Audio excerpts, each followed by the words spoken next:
Presentation ఏమైనా ఉందా? No presentation, only talk. అయితే ఒక 2 వీడియోస్ చూపిస్తాను, 2 స్మాల్ వీడియోస్, 2-3 మినిట్స్ వీడియోస్.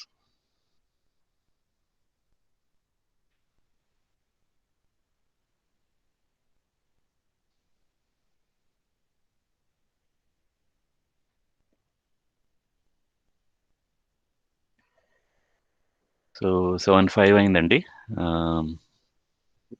మిగతా వాళ్ళు ఇంకే లోపల జాయిన్ అవుతూనే ఉంటారు. సో ఈ లోపల మనం స్టార్ట్ చేద్దాం. బేసిక్ వీడియోస్ కొంచెం లేట్గా చూద్దామని చెప్పేసి, అందరూ వచ్చిన తర్వాత అందరూ చూడగలిగితే బెటర్ అని చెప్పి నా opinion.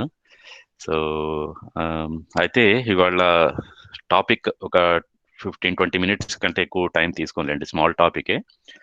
So empathy versus sympathy అని టైటిల్ డిసైడ్ చేశాను. సో సో అంటే ఏంటి అని అనేది ఫస్ట్ అర్థం చేసుకునే ప్రయత్నం చేద్దాము.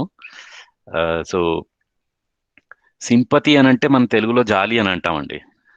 సో ఎదుటి వాళ్ళ మీద జాలి చూపిస్తాం కదండి. మనకి వాళ్ళకి ఏదో సమ్ ఇష్యూ ఉంది, ఎవరైనా కావచ్చు, మన దగ్గర సంబంధమే కావచ్చు, సో ఏదైనా కావచ్చు. బట్ ఫస్ట్ థింగ్ ఈజ్, జాలి చూపిస్తున్నాము అని అంటేనే మనకి సంబంధం ఉంది అనేది రికగ్నైజ్ చేసాం. సో ఎదుటి వాళ్ళతో నాకు సంబంధం ఉంది అని చూపించాము, చెప్తున్నాం అనేది బేసిక్గా జాలి చూపిస్తాం మనం. జనరల్గా మనం చూపించేది ఏంటి అని అంటే, మన లైఫ్లో ఎక్కువగా జాలి చూపిస్తున్నాం. కానీ జాలి చూయించి ఏమన్నా చేయగలుగుతున్నామా అంటే, ఇంకా ఫర్దర్గా మన రిలేషన్షిప్ సంబంధాన్ని ఎన్హాన్స్ చేసుకోవడానికి, అఫ్ కోర్స్ జాలి చూపించడం ఒక స్టెప్. అట్లీస్ట్ సంబంధాన్ని రికగ్నైజ్ చేసి ఒక లెవెల్ వరకు మనం వెళ్ళగలుగుతున్నాం. బట్ అది ఎనఫా, అది సరిపోతుందా అని అన్నది ఒకటి ఆలోచించాల్సిన విషయం ఉంది మనకి. అంటే జాలి తప్పని కాదు, సో ఒక లెవెల్ వరకు అయితే వెళ్తున్నాం, ఒక సంబంధాన్ని గుర్తించాము, జాలి చూపిస్తున్నాము. కానీ ఏం చేయగలుగుతున్నాం జాలి చూపించి? చిన్న ఉదాహరణ చెప్తాను. బయట వెళ్తున్నాం, మనం రోడ్ మీద వెళ్తున్నాం, బిచ్చగాళ్ళు కనపడతారు, ఏదో ఒక యాక్సిడెంట్ జరుగుతుంది. ఇవన్నీ సమ్ ఇన్సిడెంట్స్ జరుగుతూనే ఉన్నాయి మన లైఫ్లో, చూస్తూనే ఉన్నాం. మనం ఎద్దమోస్ట్ ఏం చేస్తున్నాం అక్కడ? జాలి చూపిస్తున్నాం, అంతే కదండి. అరే పాపం, అయ్యో ఆయనకి అలా అయింది, యాక్సిడెంట్ జరిగింది, అయ్యో అయ్యో బిచ్చగాళ్ళు వాళ్ళు పాపం అడుక్కుంటున్నారు. ఇవన్నీ ఏంటంటే మనం జాలి చూపిస్తున్నాం. అది బయట అక్కడే కాదండి, అక్కడ కూడా మనం ఏమైనా చేయగలుగుతున్నామా? జాలి అంటే మనలో ఒక బాధని మనం ఎక్స్ప్రెస్ చేస్తున్నాం అక్కడ. ఇది ఈ సింపతి, ఎంపతి రెండు కూడా దే ఆర్ ఎక్స్ప్రెషన్స్, మన ఫీలింగ్ ని ఎక్స్ప్రెస్ చేయడం రెండు కూడా. బట్ రెండింటిని కంపేర్ చేయడం అనమాట ఇప్పుడు ఇవాళ టాపిక్. సో జాలి అండ్ సానుభూతి అంటాం మనం. ఎంపతి అని అంటే సానుభూతి. ఓకే, సో అదేంటో కూడా చెప్తాను. బట్ యూజువల్గా మనం చూపించేది ఏంటి అని అంటే, జాలి చూపిస్తున్నాం ఎదుటి వాళ్ళ మీద జాలి. ఇప్పుడు మన ఇంట్లో కూడా పిల్లల మీద కానీ, మన స్పౌస్ మీద కానీ, వాళ్ళు ఏదైనా ఇబ్బందుల్లో ఉన్నప్పుడు ఎట్ ద మోస్ట్ మనం చూపించేది ఏంటి అని అంటే జాలి చూపిస్తున్నాం. కానీ is it resolving our the real issue? వాళ్ళు ఏదైతే ఇష్యూని ఏదో ఎక్స్ప్రెస్ చేసినప్పుడు, వాళ్ళకి ఏదో అయినప్పుడు మనం ఆ జాలి చూస్తున్నాం, కానీ అది ఆ ఇష్యూ అడ్రస్ అవుతుందా అక్కడ? సో జాలిలో మీరేమంటారండి? జాలి చూపించినప్పుడు ఇష్యూ రిజాల్వ్ అవుతుందా? So what is your opinion? మీరు టైప్ అన్నా చేయొచ్చు, ఎవరన్నా ఒకరు ఇద్దరు మాట్లాడొచ్చు.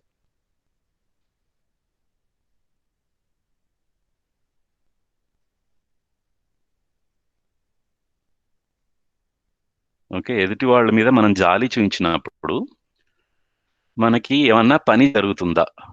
ఓకే, సో అట్లీస్ట్ జాలి అయితే ఒక లెవెల్ వరకు మనం కనెక్షన్ ఎస్టాబ్లిష్ చేసాం, ఎదుటి వాళ్ళ సంబంధాన్ని గుర్తించాం, ఏదో నిర్వర్తించే ప్రయత్నం చేసాం, అది జాలి రూపంలో. సో దాని వల్ల మనకి ఏమన్నా పని జరుగుతుందా? యా, ప్రాబ్లం ఇంకా ఎక్కువ అవుతుంది. Temporary solution. మీరేమన్నారండి? Problem is increased. Problem is increased అంటే మేబీ ఇంక్రీజ్ అయ్యే ఛాన్స్ కూడా ఉంది. But yeah, temporary solution, momentary వరకు. Okay, right. సో జనరల్ గా మన ఇంట్లో ఒక చిన్న ఉదాహరణ అండి, మొన్ననే నేను ఇది అసలు ఈ టాపిక్ రావడానికి కూడా కారణం, నాకు ఈ టాపిక్ తీసుకుందాం అనడానికి కూడా కారణం, మొన్ననే ఒక టాక్ విన్నాను యాక్చువల్ గా. ఒక మన త్యాగరాజన్ గారు అని చెప్పేసి, ఈజ్ అ ఫేమస్ కౌన్సిలర్, సేవా అనే ఆర్గనైజేషన్ లో ఈజ్ ఈ counsels people who are distressed, suicidal problems ఉన్న వాళ్ళకి, లేకపోతే ఫ్యామిలీలో ఇష్యూస్ ఉన్న వాళ్ళకి కౌన్సిలింగ్ చేస్తారు. సో ఆయన టాక్ లో ఒక చిన్న ఉదాహరణ తీసుకున్నాడు ఆయన. జనరల్ గా ఒక బాబు ఉన్నాడు. ఈ చిన్న ఎగ్జాంపుల్, ఆయన తీసుకున్న ఎగ్జాంపుల్ నేను తీసుకుంటున్నాను మీకు. ఓ బాబు ఉన్నాడు, చిన్న బాబు. యూనో ఫాదర్ కి కంప్లైంట్ ఇస్తున్నాడు. ఆ, నాన్న, నా ఇది చిన్న పెన్సిల్, నా ఫేవరెట్ పెన్సిల్, అది ఒకడు వచ్చి నా దగ్గర నుంచి గుంజుకున్నాడు అని చెప్పి ఏడుస్తున్నాడు. ఆయన వచ్చి trying to express his problem, right. Pencil గుంజుకున్నాడు అని, నా దగ్గర నుంచి గుంజుకున్నాడు అని అనేది ఎక్స్ప్రెస్ చేస్తున్నాడు. ఫాదర్ ఏమన్నాడు, అరే అవునా అని చెప్పేసి జాలిపడి, ఏముంది లేరా నీకు ఒక రెండు మూడు ఇంకో రెండు మూడు పెన్సిల్స్ కొనిస్తాను, ఈసారి నుంచి కొంచెం జాగ్రత్త పెట్టుకో అని అన్నాం. సో అక్కడ ఏమైంది, కొద్దిగా కనెక్ట్ ఉంది, చెప్పాలని చూశాడు. But Babu is not satisfied, he wanted to express something. కానీ ఫాదర్ ఏం చేశాడు, జాలి ఇచ్చాడు అంతే, ఇంకో రెండు కొనిస్తాను. There are lot of background అండి అక్కడ. యాక్చువల్గా ఏంటంటే పెన్సిల్ పోవడం కాదు, అక్కడ పెన్సిల్ ఒకటి గుంజుకోవడం ప్రాబ్లం కాదు. అతనికి he has some other things, maybe అతను ఎక్స్ప్రెస్ చేయలేకపోయాడు చాలా విషయాలు. ఆయన అసలు ఆయన నా దగ్గర నుంచి గుంజుకున్నాడు అంటే ఆయన ఇగో హర్ట్ అవ్వడము, వాళ్ళిద్దరి మధ్యలో కనెక్షన్ పోయిందనో, సంబంధం పోయిందనో, ఏదో సంథింగ్ ఒక ఎక్స్ప్రెస్ చేయాలనుకున్నాడు. అది ఫాదర్ కి చెప్పంగానే ఆ ఇష్యూని అడ్రస్ చేయలేదు అక్కడ. పెన్సిల్ పోయింది, సరే ఇంకో నీకు రెండు కొనిస్తాను అని అన్నాడు. బట్ అది సొల్యూషనా? సో అది రియల్ గా సొల్యూషన్ కాదు అక్కడ. ఏదో టెంపరీగా రెండు మూడు ఇస్తే, అతని ప్రాబ్లం ఏంటంటే ఆ పెన్సిల్ అతనికి, బాబు కూడా తెలుసు కాకపోతే ఇంకోటి ఉంటది అని.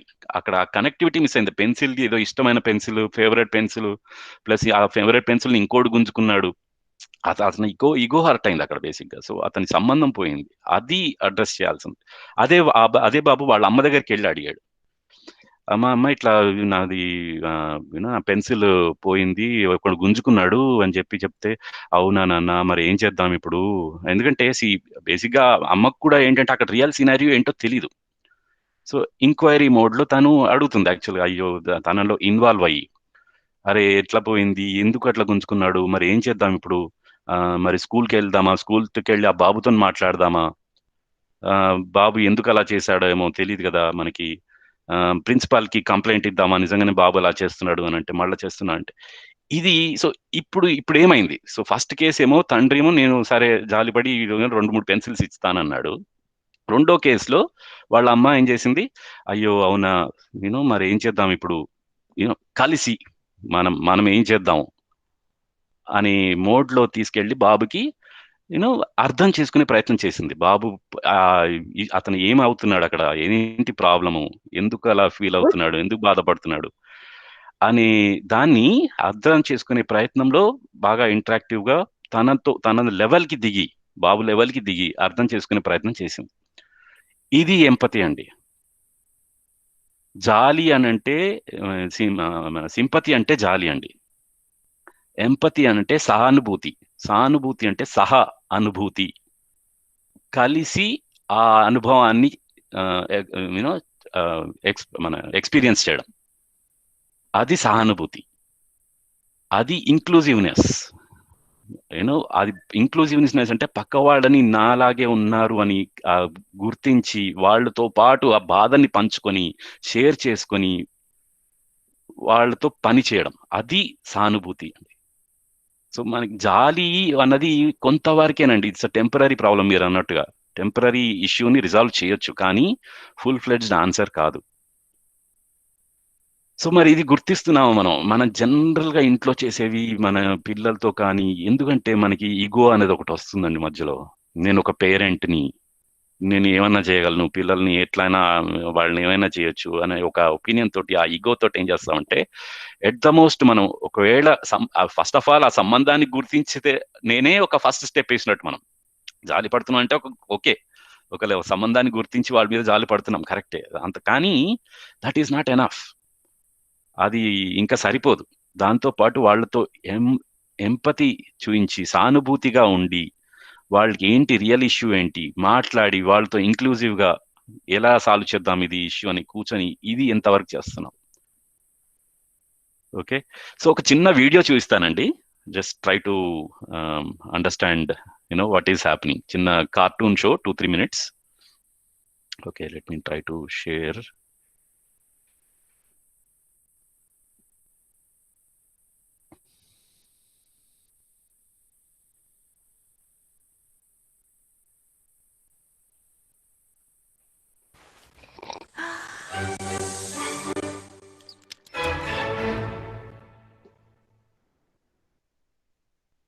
So what is empathy, and why is it very different than sympathy? Empathy fuels connection. Sympathy drives disconnection. Empathy, it's very interesting. Teresa Wiseman is a nursing scholar who studied professions, very diverse professions where empathy is relevant, and came up with 4 qualities of empathy. Perspective taking, the ability to take the perspective of another person or recognize their perspective as their truth. Staying out of judgment, not easy when you enjoy it as much as most of us do. Recognizing emotion in other people and then communicating that. Empathy is feeling with people. And to me, I always think of empathy as this kind of sacred space when someone's kind of in a deep hole and they shout out from the bottom and they say, I'm stuck, it's dark, I'm overwhelmed. And then we look and we say, hey, climb down. I know what it's like down here, and you're not alone. Sympathy is, ooh, it's bad, no, you want a sandwich? Empathy is a choice, and it's a vulnerable choice, because in order to connect with you, I have to connect with something in myself that knows that feeling. Rarely, if ever, does an empathic response begin with at least. And we do it all the time, because you know what? Someone just shared something with us that's incredibly painful, and we're trying to silver lining it. I don't think that's a verb, but I'm using it as one. We're trying to put the silver lining around it. So I had a miscarriage. Oh, at least you know you can get pregnant. I think my marriage is falling apart. At least you have a marriage. John's getting kicked out of school. At least Sarah is an A student. But one of the things we do sometimes in the face of very difficult conversations is we try to make things better. If I share something with you that's very difficult, I'd rather you say, I don't even know what to say right now, I'm just so glad you told me. Because the truth is, rarely can a response make something better. What makes something better is connection.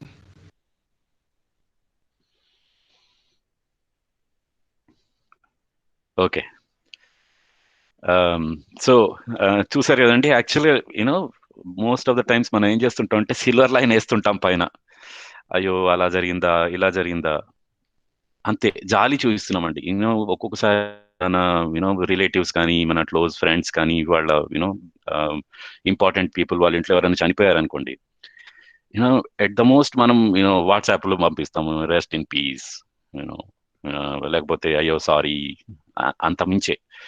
కానీ అదంతా ఎంతవరకు వస్తుంది మనం రియల్గా observe చేస్తే జాలి పడుతున్నామండి. కానీ వాళ్ళకి అంటే ఎంత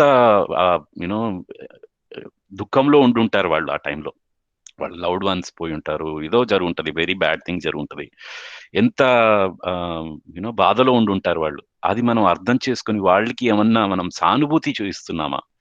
సానుభూతి అని అంటే ఆ కనెక్షన్ ఎస్టాబ్లిష్ చేసి వాళ్ళ లెవెల్కి మనం వెళ్ళి అరే నిజంగా నేను ఏమన్నా చేయగలనా, మనం ఏమన్నా వాళ్ళని ఆ బాధల నుంచి బయటికి తీసుకెళ్ళి రావడం, అది ఇంపార్టెంట్ అండి. అదేమన్నా చేయగలుగుతున్నామా మనం? సో అది ఎప్పుడైతే చేయగలుగుతామో అప్పుడు వాళ్ళకి హెల్ప్ చేయగలిగిన వాళ్ళని అవుతాం. జాలిలో మనం ఎప్పుడు ఎదుటి వాళ్ళకి హెల్ప్ చేయలేమండి. ఎట్ ద మోస్ట్ ఆ జాలి పడి ఏదో ఒకటి అలా చెప్పగలుగుతాం. ఇంతకుముందు ఇప్పుడు అట్లీస్ట్ అని అంటది కదా ఆమె giraffe, at least you had child, you had he has admitted in school, అంటే అంత అంత మించి చెప్తాం. అది దానికి మనం ఇంకా ఎవరైతే బాధపడుతున్నారో దాన్ని కరెక్ట్ గా తీసుకోలేరు, అంతవరకే జరుగుతుంది. సో అది అది చాలా ఇంపార్టెంట్ అండి. ఇంకొక విషయం ఏంటంటే ఎస్పెషల్లీ ఇది వైఫ్ అండ్ హస్బెండ్ లో జరిగేది, ఎస్పెషలీ వెన్ ఇది కూడా మన త్యాగరాజన్ గారి ఆయన కౌన్సిలింగ్ లో షేర్ చేసుకున్న ఎగ్జాంపుల్.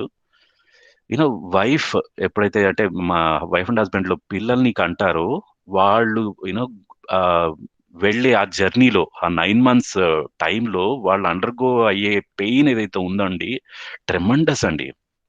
వాళ్ళ బాడీలో చేంజెస్ కానీ, హార్మోనల్ చేంజెస్ కానీ, యూనో వాళ్ళు వాళ్ళు చేయగలిగే పనులు చేయలేకపోవడము, ఎంత హెల్ప్ ఇవ్వాలి అని అంటే as a husband, as a responsible person, మనం ఎట్ ద మోస్ట్ వాళ్ళకి అప్పట్లో ఐ మీన్ ఆ టైంలో జాలి చూపించగలుగుతున్నామే కానీ రియల్ గా వాళ్ళతో ఉండి వాళ్ళని వాళ్ళ పెయిన్ ని మనం షేర్ చేసుకొని, అది దట్స్ అ వాళ్ళు ఇచ్చేది గ్రేట్ గిఫ్ట్ అండి యాక్చువల్ గా ఈ వరల్డ్ కి, ఈ సొసైటీకి. ఆ గిఫ్ట్ యూనో మనం నా కొడుకు నా కూతురు అని అట్లా ఫీల్ అవుతున్నామే తప్ప దానికి ఆ అర్హత ఎప్పుడు వస్తుంది మనకి? ఆ అర్హత ఎప్పుడు వస్తుంది అని అంటే వాళ్ళతో కనెక్ట్ అయ్యి ఆ బాధని షేర్ చేసుకున్నప్పుడే. అంతా 100% అయితే నిజంగానే చేసుకోలేం యాక్చువల్. వాళ్ళు వెళ్ళగలిగే పెయిన్ ని, ఆ జర్నీని మనం 100% అయితే షేర్ చేసుకోలేం, కానీ అట్లీస్ట్ దానికి ఎఫర్ట్ పెడుతున్నామా? ఆ జాలి చూపించకుండా అట్లీస్ట్ మన ఎంపతి చూపించగలుగుతున్నామా? ఎంతవరకు వాళ్ళతో ఇన్వాల్వ్ అవ్వగలుగుతున్నాం?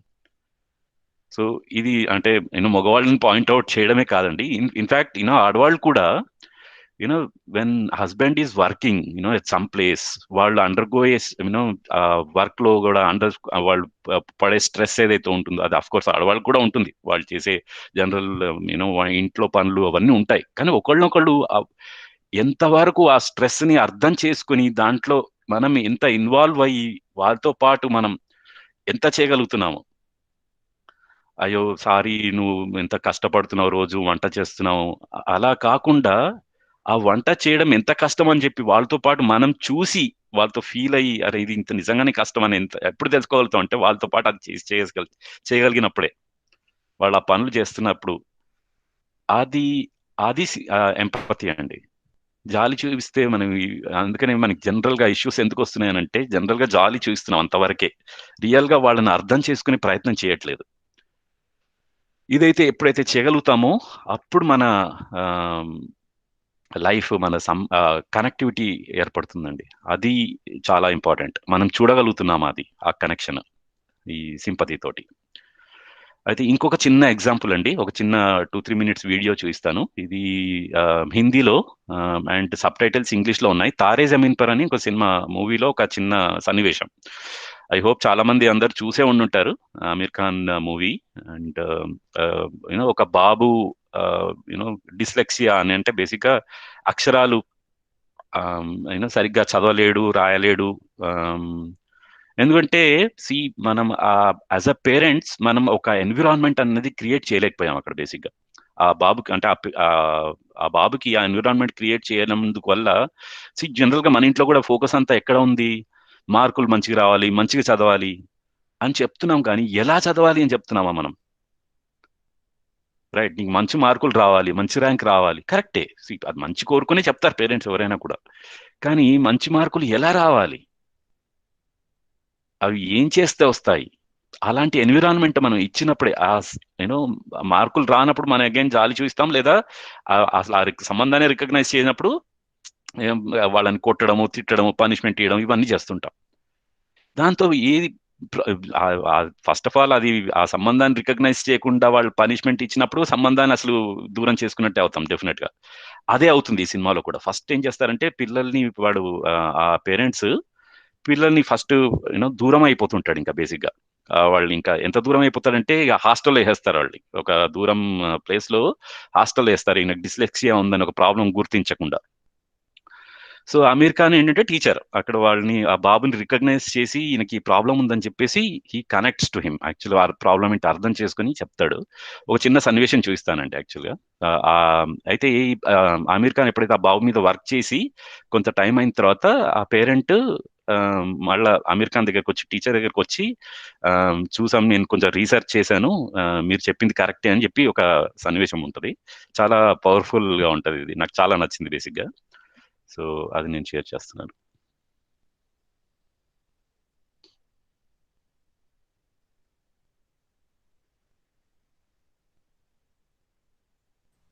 మిస్టర్ రౌస్తి. ఓకే. సో యా, సో ఈ వీడియో చూసిన తర్వాత మనకు అర్థమయ్యేది ఏంటి అని అంటే, మనం అందరం ఏంటంటే, వి థింక్, వి అజ్యూమ్, మనం పిల్లలకి చాలా చేస్తున్నాము, మనం చాలా వాళ్ళ మీద ఎంపతి చూపిస్తున్నాం అని అనుకుంటున్నామండి.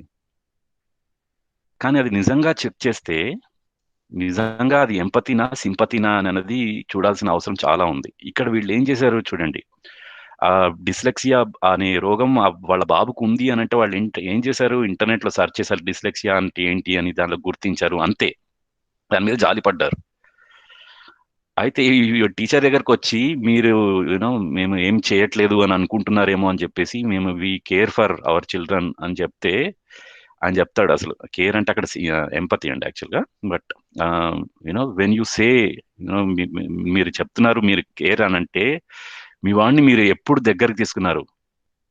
You know I love you beta అని ఎప్పుడు అన్నారు మీరు? యూనో నీకేమన్నా ప్రాబ్లం ఉంటే నేను ఉన్నాను కదా, నాతో షేర్ చేయి అని మీరెప్పుడు అన్నారు?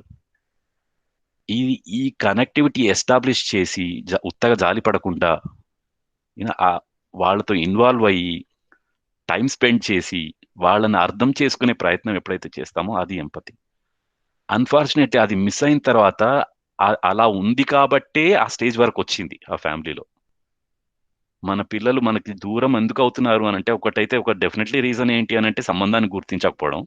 వాళ్ళకి మార్కులు, ర్యాంకులు ఎందుకు చదవట్లేదు, అది అది that is a very bad thing. Anyway, on top of that ఈ జాలి చూయించి యూనో నీకు మార్కులు రావట్లేదు, మరి నీకు నెక్స్ట్ టైం మేబీ మంచి బుక్లు కొనిస్తా, మంచి ట్యూషన్లో చేయిస్తా, అంతే, అంతవరకే.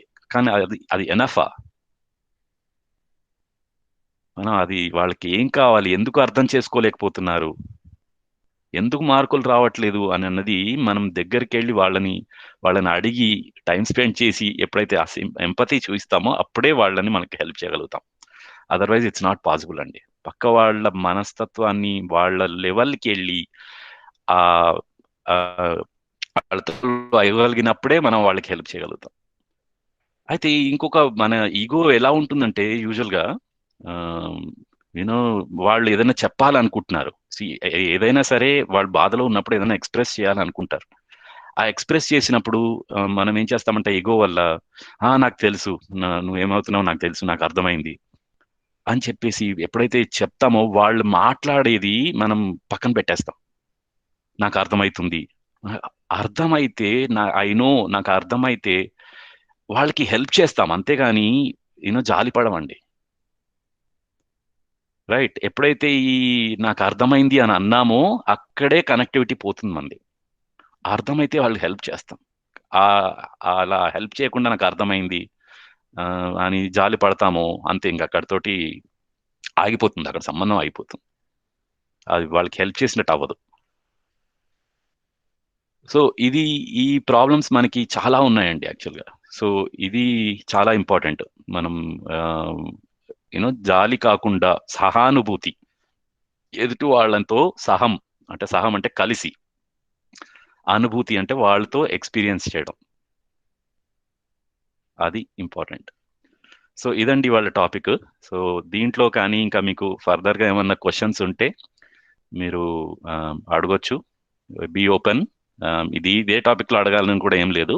జనరల్గా కూడా మన Jeevan Vidya universal human values కాంటెక్స్లో కూడా ఏమైనా క్వశ్చన్స్ ఉంటే మీరు షేర్ చేసుకోవచ్చు, అడగొచ్చు.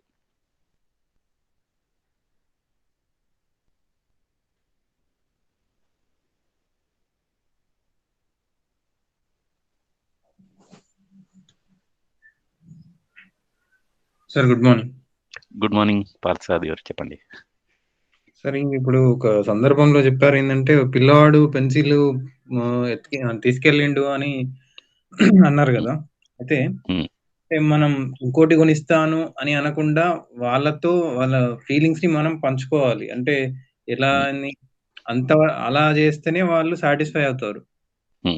అంటే వాళ్ళ ఫీలింగ్ అంటే వాళ్ళ బాధను షేర్ చేసుకోవడమే మనం ఇక్కడ చేయాల్సింది. కానీ కొత్తది కొనిస్తామనడం కరెక్ట్ కాదని అంటారు. అంతేనా? అంటే కంప్లీట్ గా అవ్వలేదండి అక్కడ. మనం చెక్ చేస్తాం. మనకు అసలు యాక్చువల్గా ఫస్ట్ సిచ్యువేషన్ లో ఫాదర్ ఏమన్నారు, నేను నీకు అరే ఒకటి పోయింది కదా, జాలి చూపించాడు అంతే. అరే పోయింది సరే, మరి నేను ఇంకో 2-3 కొనిస్తాను నీకు అని అన్నాడు. బట్ అది నిజంగా సొల్యూషనా? అది ఏమన్నా నిజంగా హెల్ప్ చేస్తుందా అలాంటి విషయాల్లో?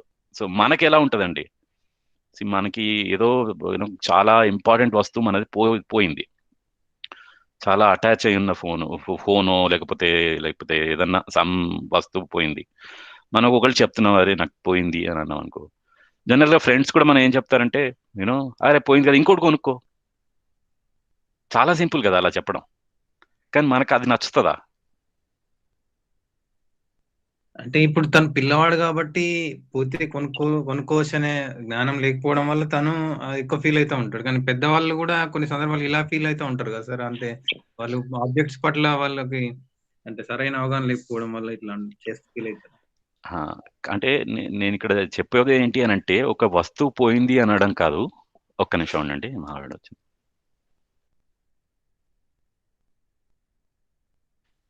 ఒక వస్తువు పోయింది అని అన్నది కాదు ఇక్కడ. బేసిక్గా ఏంటంటే దాని వెనకాల చాలా ఉన్నాయండి. రైట్, ఒక వస్తువు పోయింది అని అంటే ఎయిదర్ నాలో లోపం ఉంది, నేను తెలుసుకోకుండా అంటే పోగొట్టుకున్నాను. నేను బేసిక్గా వస్తువు ఆటోమేటిక్గా ఏం పోదు కదండి. నాకు తెలియకుండా నేను పడేసుకున్నాను, నేను జాగ్రత్తగా ఉండలేదు, లేదా ఒకళ్ళు దోచేశారు, ఏదో ఏదో ఒక పెద్ద ఒక ఇన్సిడెంట్ ఉంది అక్కడ. అక్కడ ఇంపార్టెంట్ ఏంటి, వస్తువు పోవడం కాదు, ఆ ఆ బ్యాక్గ్రౌండ్ ఇంపార్టెంట్ అక్కడ బేసిక్గా. సో దాన్ని చూడగలుగుతున్నామా మనం? ఏది ఇంపార్టెంట్? వస్తువు పోవడం ఇంపార్టెంట్, దాన్ని రీప్లేస్ చేయడం ఈజీనే. బట్ థింగ్ ఈజ్ మళ్ళీ అది రిపీట్ అవ్వదు అనే గ్యారంటీ ఇస్తున్నాం మనం.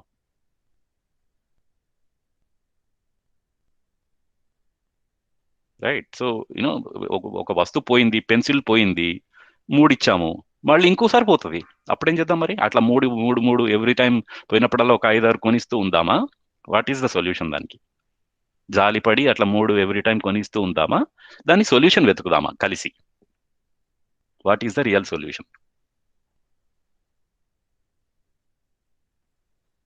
ఆ సొల్యూషన్ ఎప్పుడు వస్తుంది?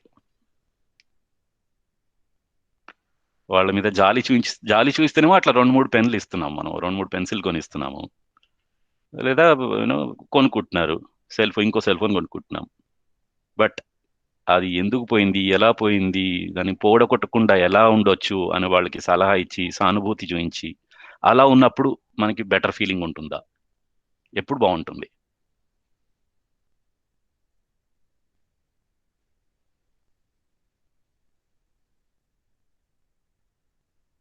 రైట్. సో ఇంకేమైనా క్వశ్చన్లు ఉన్నాయండి?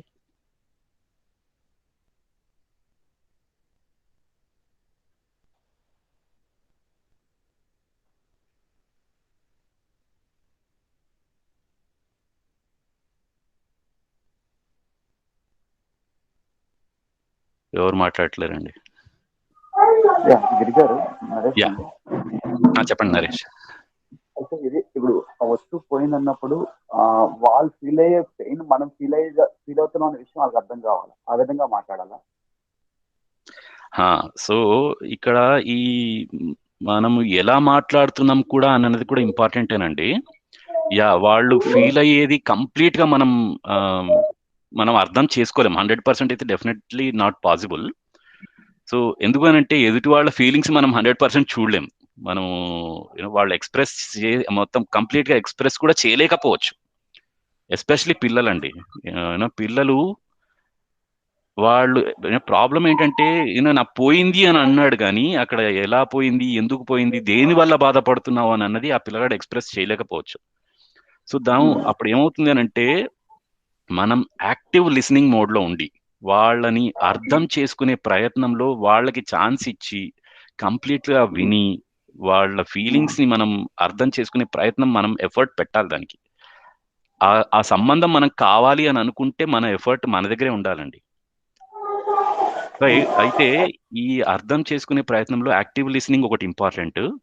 ప్లస్ మనకి నాకు తెలుసు అనే దానికంటే వాళ్ళకి తెలవాలి అనే ప్రయత్నం చేయడం ఇంపార్టెంట్.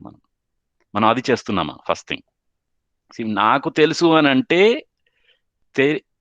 ఒకవేళ నిజంగానే నాకు తెలుసు అని అనుకుంటే వాళ్ళకి తెలిసేటట్టు చేయడం అది ప్రయారిటీనా, నాకు తెలుసు అని చెప్పడం ప్రయారిటీనా? మీరేమంటారు? సార్ ఇక్కడ sorry to yeah, please continue. ఇక్కడ మనం ఒకటి ఆలోచిస్తే వస్తువు గురించి మాట్లాడుతున్నాడు అంటే బేసికల్ గా it is about physical facility is talking about, right? So but then the same time ఏం చేస్తున్నాడు అంటే వచ్చి మనకి బాధను ఎక్స్ప్రెస్ చేసుకుంటున్నాడు. So that means there is some void, some gap in the relationship. So అది వస్తువు రూపంలో పోయింది, ఆ బాధను ఎక్స్ప్రెస్ చేస్తున్నాడు కదా. సో ఇక్కడ బేసిక్ గా బాధ వస్తువు పోయిందనా, నేను వస్తువు పోయిందని ఒక కైండ్ ఆఫ్ నెగటివిటీ అయితే క్రియేట్ అయింది. బట్ దెన్ అది వచ్చి నాతో చెప్తున్నాడు అని అంటే there is some kind of తను ఒక కైండ్ ఆఫ్ రిలేషన్షిప్ లో ఒక గ్యాప్ వచ్చింది. మేబీ అటెన్షన్ లేకపోతే నా ప్రేమ ఏదో something is just trying to he wants that relationship. So that is what is trying to. So మనకి ఎక్స్ప్రెస్ చేయడం సరిగ్గా రాదు, ఎందుకంటే మనం ఎక్కువ వస్తువుల గురించి ఎక్కువ ఇంపార్టెన్స్, లైక్ ఫిజికల్ ఫెసిలిటీస్ గురించి ఎక్కువ ఇంపార్టెన్స్ చూపెడతాం. రిలేషన్షిప్ అనేది అట్లాగే మొదలు పెడతాం చిన్నప్పటి నుంచి కూడా. Like we also in confusion, మనం కూడా కన్ఫ్యూజన్ లో ఉంటాం కాబట్టి అన్ని కొనేసి ఇస్తాము, అన్ని చేసేస్తాం కాబట్టి నీకు నా మీద ప్రేమ ఉన్నదని ఇండైరెక్ట్ మనం అలా చెప్పుకుంటాం. సో ఏదైనా పోయినప్పుడు కూడా ఆ ప్రేమని ఎట్లా ఎక్స్ప్రెస్ చేసుకోవాలి అనేది వాళ్ళకి తెలియక, సో అందుకే ఏదైనా పోయినప్పుడు వచ్చి మనకి చెప్పుకుని బాధపడుతూ ఉంటారు. So there is a mix, actual mix అయిపోతూ ఉంటుంది అనమాట. So there is no clarity లేకపోవటం వల్ల that is why it is like that. So ఎప్పుడైతే మనకి ఆ వస్తువు మీద, మనిషి మీద క్లారిటీ ఉందో ఇట్లాంటి ఇష్యూస్ రాకపోవచ్చేమో కదా. ఎగ్జాక్ట్లీ అండి. మీరు you got the point right. Basic గా ఏంటంటే వస్తువు పోవడం కాదండి అక్కడ. బేసిక్ గా వస్తువు పోతే ఇంకోటి ఆటోమేటిక్ గా తెచ్చుకోవచ్చు. అదే మనం చెప్పేది కూడా అదే. మనం ఆ క్లారిటీ ఇయ్యం. మనం ఏంటంటే వస్తువులనే అపురూపంగా చూసుకోవాలి, ఇదే నీ లైఫ్, ఇదే నీకు ఇంపార్టెంట్ అనే దీని మీద పెంచుతాం కాబట్టి అది పోయినప్పుడు వాళ్ళు అట్లా బిహేవ్ చేస్తూ ఉంటారు. మనం ఏం చేస్తాం, అదే కదా పోయింది, ఇంకోటి కొనేసి ఇచ్చేస్తాంలే అనుకుంటాం. అందుకేనండి ఇప్పుడు ఏదంటే మనకు అర్థమైతేనే వాళ్ళకి హెల్ప్ చేయగలం. ఆ ఎంపతి అని అనేది కూడా మనకు అర్థమైందా ఫస్ట్ థింగ్. సంబంధం అనేది మనకు అర్థమైందా? సంబంధం అనేది అర్థం కాకపోతే ఫస్ట్ ఆఫ్ ఆల్ ఆ జాలి కూడా చూపించాం మనం. యాక్చువల్ గా ఇది సంబంధాన్ని కోల్పోతాం. జాలి చూపించడం అని అంటే కూడా we not recognise that relationship completely. ఇప్పుడు చాలా మందికి అసలు జాలి కూడా లేదు. లైక్ ఒక మెకానికల్ ఒక మెషిన్ లాగా అయిపోయింది. ఓకే ఫైన్, ఈవెన్ ఒక మనిషి ఇంతకు ముందు చచ్చిపోతే ఎన్నో రోజులు బాధపడేవారు. ఇప్పుడు ఒక మనిషి పక్కన చచ్చిపోయినా not even for one day they feel any kind of thing. అయిపోయిందా సరే. So that is what it's. అంత బిగ్గెస్ట్ ఇమోషన్ కూడా అసలు ఏం లేనట్టు అయిపోయింది. బికాస్ లేదండి, అంటే అది ఒక అంటే ఆ వన్ డే కూడా అది ఎందుకు అయిపోయి ఉండొచ్చు అని అంటే నా తెలిసి వాళ్ళు కూడా బాధని ఎక్స్ప్రెస్ చేసి ఎదుటి వాళ్ళు కూడా వాళ్ళని అర్థం చేసుకునే వాళ్ళు దొరకకపోతే ఇంకా అలాగే అయిపోతుందండి. ఆ ప్రాబ్లం కూడా ఉంది. ఆ ప్రాబ్లం మనకెప్పుడు తెలుస్తుంది అని అంటే వాళ్ళతో ఇన్వాల్వ్ అయ్యి వాళ్ళు నిజంగా బాధపడుతున్నారు, వాళ్ళు మన ముందు ఎక్స్ప్రెస్ చేయట్లేదేమోనండి. ఎందుకంటే మనం కూడా everyone are busy in physical facilities కదా. సో మనం ఎక్స్ప్రెస్ చేసే టైము లేదు, వాళ్ళు వినే టైము లేదు, అందరూ busy something else. So at least మనకి అర్థమవుతే మనమన్నా జాలిపడి, అట్లీస్ట్ జాలి పడడం తప్పు అనట్లేదు, అవద్దు అనట్లేదు. జాలి పడిన తర్వాత దాని మీద సహానుభూతి చూద్దాం. అది కూడా దాని నెక్స్ట్ స్టెప్. వాళ్ళ సంబంధం మనకి ఇంపార్టెంట్ అని అనుకుంటే, వాళ్ళు ఆ స్టేజ్ లో ఉన్నారు అని అంటే వాళ్ళకి మన హెల్ప్ కావాలి అని అన్నది మనం గుర్తిస్తాం. అలా గుర్తించినప్పుడు వాళ్ళకి హెల్ప్ చేస్తామా ఏదో విధంగా. సో అది చేయగలుగుతున్నామా? రైట్. యా, గుడ్ పాయింట్ అండి, వెరీ గుడ్. సో ఇంకా ఎనీవన్ ఎల్స్?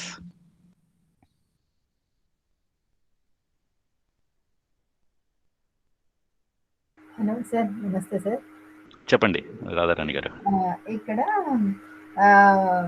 వస్తువు పోయిందనే కాకుండా నేను పోగొట్టుకున్నానే, నా ఎప్పటి నుంచో జాగ్రత్తగా దాచుకున్నది, నేను ఎట్లా పోగొట్టుకున్నాను, నా వల్ల ఎట్లా జరిగింది, ఒక గిల్ట్ కానీ లేకపోతే నాన్న బయట తిడతారనో, ఈ రకరకాల ఎమోషనల్ ఫీలింగ్స్ కూడా ఉండుంటాయి సార్. అంటే వస్తువు పట్ల అటాచ్మెంట్, వస్తువుని పోగొట్టుకున్నాను అనేది కాకుండా, అరే నేను ఎలా పోగొట్టుకున్నాను, ఎన్ని రోజులు ఉన్న వస్తువుని పోయారనే ఫీలింగ్, ప్లస్ అమ్మ నన్ను ఏమన్నా అంటారేమో ఒక ఫియర్, నేను తప్పు చేశాను గిల్ట్ భావన, ఇవన్నీ కూడా చాలా రకాలుగా ఫీలింగ్స్ కలిసి ఉండొచ్చు సార్. అవన్నీ కూడా మనం అర్థం చేసుకోగల స్థాయికి, అంటే సబ్ కాన్షియస్ మైండ్ లో ఏమంటామంటే it's like A inner voice, అంటే లోపల మనం బయట మాట్లాడేది ఒకటి, లోపల ఫీల్ అవుతున్నది ఒకటి. సో మనం ఆ ఇన్నర్ వాయిస్ ని కనుక అడ్రస్ చేస్తే మనము అప్పుడు మనం కరెక్ట్ గా ఎంపతిని చూపించగలమేమో సార్. యా, డెఫినెట్ గానండి. బేసిక్ గా ఏంటంటే వస్తువు పోయింది అంటే ఒకటి, మనం జనరల్ గా పిల్లలు యూనో ఏదైనా వస్తువు పోగొట్టుకున్నారనుకో, వాళ్ళు ఎక్స్ప్రెస్ చేసేనంటే అరే నేను జాగ్రత్తగా ఉంచుకోలేకపోయాను, నాలోనే ఏదో ప్రాబ్లం ఉంది, ఆ బాధను కూడా ఎక్స్ప్రెస్ చేయాలని ప్రయత్నం చేస్తుంటారు. మనం యూజువల్ గా చిన్నపిల్లలు అయితే చెప్పలేకపోతారు సార్. ఎగ్జాక్ట్లీ, చెప్పలేక కూడా పోతుంటారు. అంటే ఇప్పుడు ఇదొకటే కాదు, ఇప్పుడు ఏదైనా కూడా అంటే సైకాలజిస్ట్ మా ఆఫీస్ కి వచ్చే కేసుల గురించి పిల్లలకి ఎంత ఫస్ట్ భయం ఉంటుంది సార్. భయం వల్ల, అంటే తిడతామేమో, కొడతారేమో అనే ఒక భయం వల్ల ఏంటంటే వాళ్ళు లోపల మదన పడతారు, చెప్పలేకపోతారు, ఎలా చెప్పాలో కూడా తెలియదు వాళ్ళకి, ఎలా ఎక్స్ప్రెస్ చేయాలి, ఎలా అనేది కూడా వాళ్ళకి తెలియకుండా ఉంటుంది సార్. ఇక్కడ మనం యాక్చువల్లీ మనం స్టార్టింగ్ నుంచి కూడా ఒక చిన్న పిల్లడు ఒక వస్తువు పోగొట్టుకుంటే లైక్ దాన్ని ఎట్లా జాగ్రత్తగా మనం ఉంచుకోవాలి, లేకుంటే సో ఇంకొకసారి పోకుండా ఎలాగా మనం చూసుకోవాలి, లేకపోతే దాని సిగ్నిఫికెన్స్ ఏంటి, ఇంకొకసారి మనం కొనుక్కుంటాం, అది వేస్ట్ కదా. సో ఇలా చెప్పడం అనేసి మనం వాళ్ళకి చెప్పడం, తిట్టడం ఎలా తిడతామంటే, నీకు బాధ్యత లేదు, నువ్వు చాలా ఇది చేస్తున్నావు, నువ్వు నాకు నేను సంపాదించాను, మేబీ నా మనీని వేస్ట్ చేస్తున్నావు. సో ఇట్లాంటివి తిడుతూ ఉంటాం. అందుకే వాళ్ళు భయపడతారు, బాధపడతారు. వస్తువు పోయిందంటే వాళ్ళు గిల్టీ ఫీల్ అయిపోతుంటారు. గిల్టీ కాన్షియస్ క్రియేట్ చేస్తాం, లేకపోతే నీకు బాధ్యత లేదు, నువ్వు ఒక వేస్ట్, ఇట్లా ఇలాంటివి చేస్తాం కాబట్టి. సో దే ఇండివిజువల్ ని, అంటే ఒక వస్తువు పోతే తనేదో పోగొట్టుకున్నట్టు ఫీల్ అవుతాడు, అంటే తన వ్యక్తిత్వాన లేకపోతే తన ఐడెంటిటీని ఏదో పోగొట్టుకున్నట్టు ఫీల్ అయిపోతే గిల్టీ ఫీలింగ్ అన్ని వస్తాయి. తిట్టడమే వాళ్ళని అలా తిడతాం. సో ఇన్స్టెడ్ ఆఫ్ దాట్ నువ్వు దాన్ని ఎట్లా జాగ్రత్తగా ఉంచుకోవాలి, ఎందుకు పోయింది, అసలు నువ్వు జాగ్రత్తగా అంటే ఇట్లా చేస్తే అది కేర్ఫుల్ గా నీ దగ్గర ఉంటది, మేబీ ఇంకొకసారి చెక్ చేసుకో, ఇట్లాంటివన్నీ. అంటే స్కూల్ నుంచి వచ్చే ముందు ఒకసారి చెక్ చేసుకో, లేకపోతే ఇట్లా జాగ్రత్తగా ఆర్గనైజ్డ్ గా ఒక దగ్గర పెట్టుకో, మళ్ళీ నీకు దొరుకుతాయి, ఇలాగ మనం చెప్పాం అని చెప్పేదే. నీకు లేదు బాధ్యత, లేకపోతే కంపేర్ చేసి వాడిని చూడు, వాడు ఎంత మంచిగా ఉంటాడు, నువ్వేంటి ఇలా ఉన్నావు, సో ఇట్లాంటివి చెప్తాం. So that is the problem actually.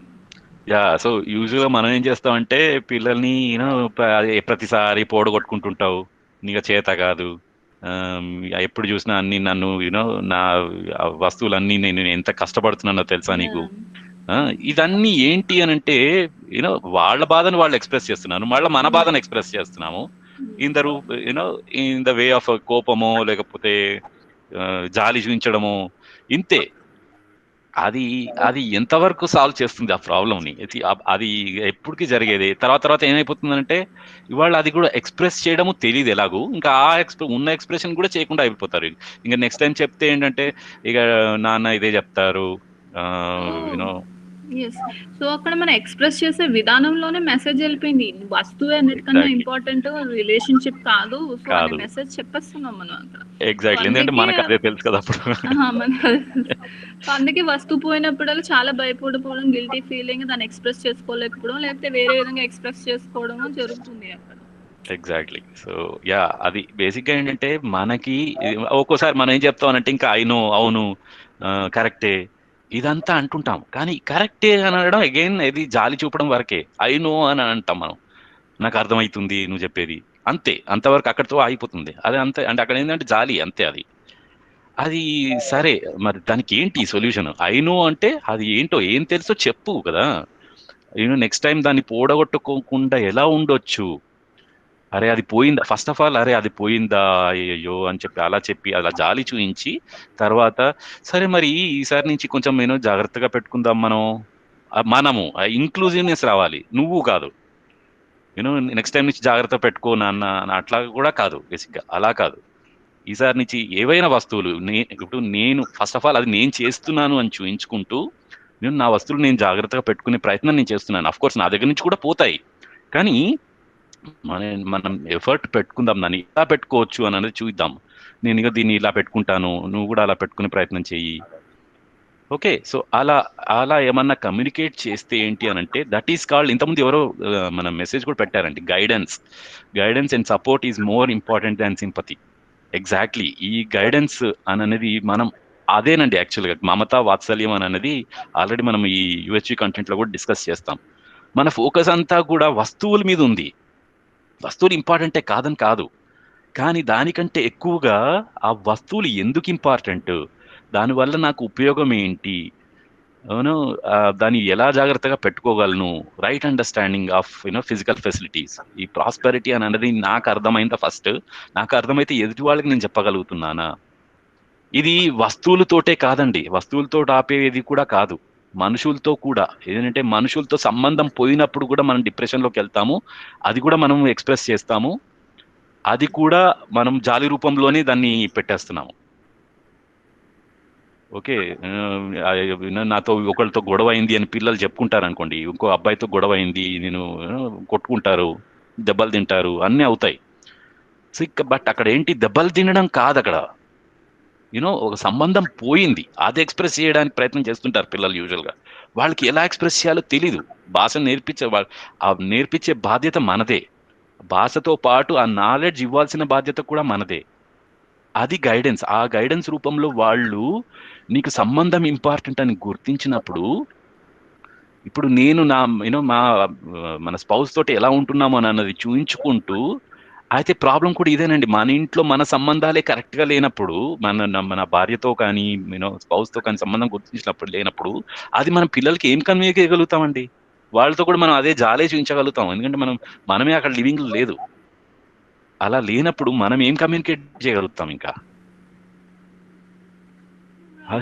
అదే పెద్ద ప్రాబ్లం అది బేసిక్గా. సో సంబంధంలో కూడా ఏదన్నా వాళ్ళు ఎక్స్ప్రెస్ నాకు ఇది పోయింది అని చెప్పినప్పుడు జాలి కాకుండా, అరే మనం జాగ్రత్తగా ఉండాలిరా, సంబంధంలో కూడా మనకి సంబంధం ఇంపార్టెంట్ అని తెలిసినప్పుడు వాళ్ళతో మనం ఎలా ఉండగలుగుతున్నాము, మన జాలితో కాకుండా మనం కూడా ఎంపతితో ఎలా ఉండగలుగుతున్నాము, సింపతియే కాకుండా. వాళ్ళకి ఏమన్నా హెల్ప్ చేస్తే మనకి మన సంబంధం బాగుంటుందా, వాళ్ళతో కొట్లాడితే సంబంధం బాగుంటుందా అని చెప్పడం అనేది ఎంత ఇంపార్టెంట్ అంటే, మనతో ఆ రిలేషన్షిప్ ఎస్టాబ్లిష్ అవుతుంది, వాళ్ళు వేరే వాళ్ళతో రిలేషన్షిప్ కూడా ఎస్టాబ్లిష్ చేయగలుగుతారు, వాళ్ళు హ్యాపీగా ఉండగలుగుతారు. అది మనం అర్థం చేయగలిగినప్పుడు దాన్ని. సో అదండి అడుగుతున్నారండి.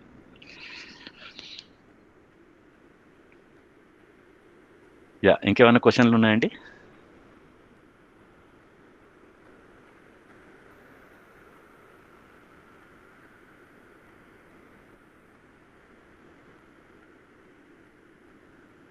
ఎనీవన్ ఇంకా ఇప్పటి వరకు అడగని వాళ్ళు?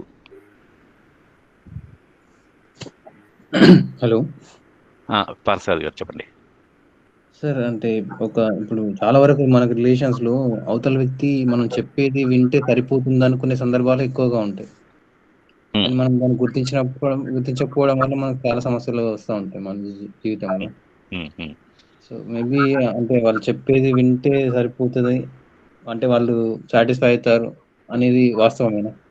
అవునండి, కొంత బేసిక్గా ఏంటంటే వాళ్ళ ఎక్స్పెక్టేషన్ కూడా ఎలా ఉంటుంది అని అంటే,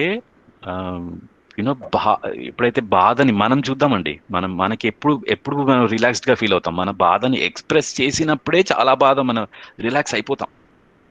ఒకళ్ళతో షేర్ చేసుకునే వాళ్ళు కనపడితేనే మనం చాలా రిలాక్స్ అయిపోతాం. అలా వినగలిగే వాళ్ళు ఉంటేనే చాలా మంది మన బాధను ఎక్స్ప్రెస్ చేసి, వాళ్ళు సాల్వ్ చేయకున్నా పర్వాలేదు, యాక్చువల్గా ఆ ఇష్యూని సాల్వ్ చేయకున్నా పర్వాలేదు, మన బాధని వింటే ఎంత రిలాక్స్ అవుతామో ఒకసారి ఆలోచించుకోండి. మన రియల్ లైఫ్ లో కూడా మనకి ఏదైనా బాధ ఉందనుకోండి, మనలో మనము బాగా కుమిలిపోతూ ఉంటే హ్యాపీగా ఉంటామా, దాన్ని ఎక్స్ప్రెస్ చేసిన తర్వాత ఒకళ్ళు విన్నారు, ఒక ఒక సంబంధం దొరికింది నాకు, వాళ్ళు వినగలిగారు అని అనేది ఎంత హ్యాపీగా ఉంటుందండి. అది ఎప్పుడు బాగా మంచిగా అనిపిస్తుంది. సో అదే పరిస్థితి ఎదుటి వాళ్ళు కూడా అందరూ అలాగే ఉంటామండి బేసిక్గా. సో ఎదుటి వాళ్ళు ఆ బాధని ఎక్స్ప్రెస్ చేయాలనుకుంటున్నారు అంతే, అంతే కూడా ఉండొచ్చు. ఇంకా వాళ్ళు అంటే దాని నుంచి సొల్యూషన్ సమాధానం కూడా ఎక్స్పెక్ట్ చేస్తుండొచ్చు. బట్ అట్లీస్ట్ వాళ్ళతో ఆ ఎక్స్ప్రెస్ చేసిన దాన్ని మనం యాక్టివ్ లిసనింగ్ లా మనం వింటున్నామా, ఫస్ట్ అర్థం చేసుకోగలుగుతున్నామా. ఎప్పుడైతే నేను నాకు అర్థమైంది అని మధ్యలో ఆపేస్తుంటాం, ఇంకా నువ్వు చెప్పనవసరం లేదు అనేది కమ్యూనికేట్ అవుతుంది అక్కడ. అలా కాకుండా అరే అవునా మరి ఏం చేస్తావు అని అలా యాడ్ చేస్తూ వాళ్ళతో ఇంక్లూజివ్ గా ఉండి వాళ్ళని అర్థం, ఇంటరాక్షన్ అన్నది వెరీ ఇంపార్టెంట్. మనం యాక్టివ్ లిసనింగ్ లో, కంప్లీట్ గా లిసనింగ్ లో కూడా ఉండి కొడితే కూడా చాలండి, that is enough. Actually sir ఈ విషయం నేను men are from Mars and women are from Venus అనే బుక్ లో చదివాను సార్. Wife and relation, husband relation. అంటే నిజానికి వాళ్ళు మన సొల్యూషన్ కాదు, వాళ్ళు బాధను ఎక్స్ప్రెస్ చేసినప్పుడు మనం వినగలిగితే చాలు, చాలా వరకు సమస్యలు పోతాయి అని విన్నాను. Very true. ఎందుకంటే మనకి ఆ సొల్యూషన్ ఉండకపోవచ్చు, దానికి వాళ్ళకి ఎలా సమాధానం లేదో, దానికి ఆన్సర్ లేదో మన దగ్గర కూడా ఉండకపోవచ్చు. మనం అది యాక్టివ్ లిసనింగ్ లో ఉండి సరే మరి ఇద్దరం కలిసి మనం సమాధానం వెతుక్కుందాం అంటే దాని పవర్ ఎంత అవుతుందండి ఒకసారి ఆలోచిద్దామా. ఒకసారి మనం ఆ సంబంధాన్ని గుర్తించి వాళ్ళని బాధని విని వాళ్ళ ఫీలింగ్స్ ని అర్థం చేసుకుని నువ్వు నాలాగే ఉన్నావు అని చెప్పి, ఎందుకంటే మనకి ఇద్దరికి సమాధానం లేదు కదా అప్పుడు, లేనప్పుడు ఇద్దరం కలిసి వెతుకుదాం సమాధానం అని అంటే దాని పవర్ ఎంత ఉంటుంది.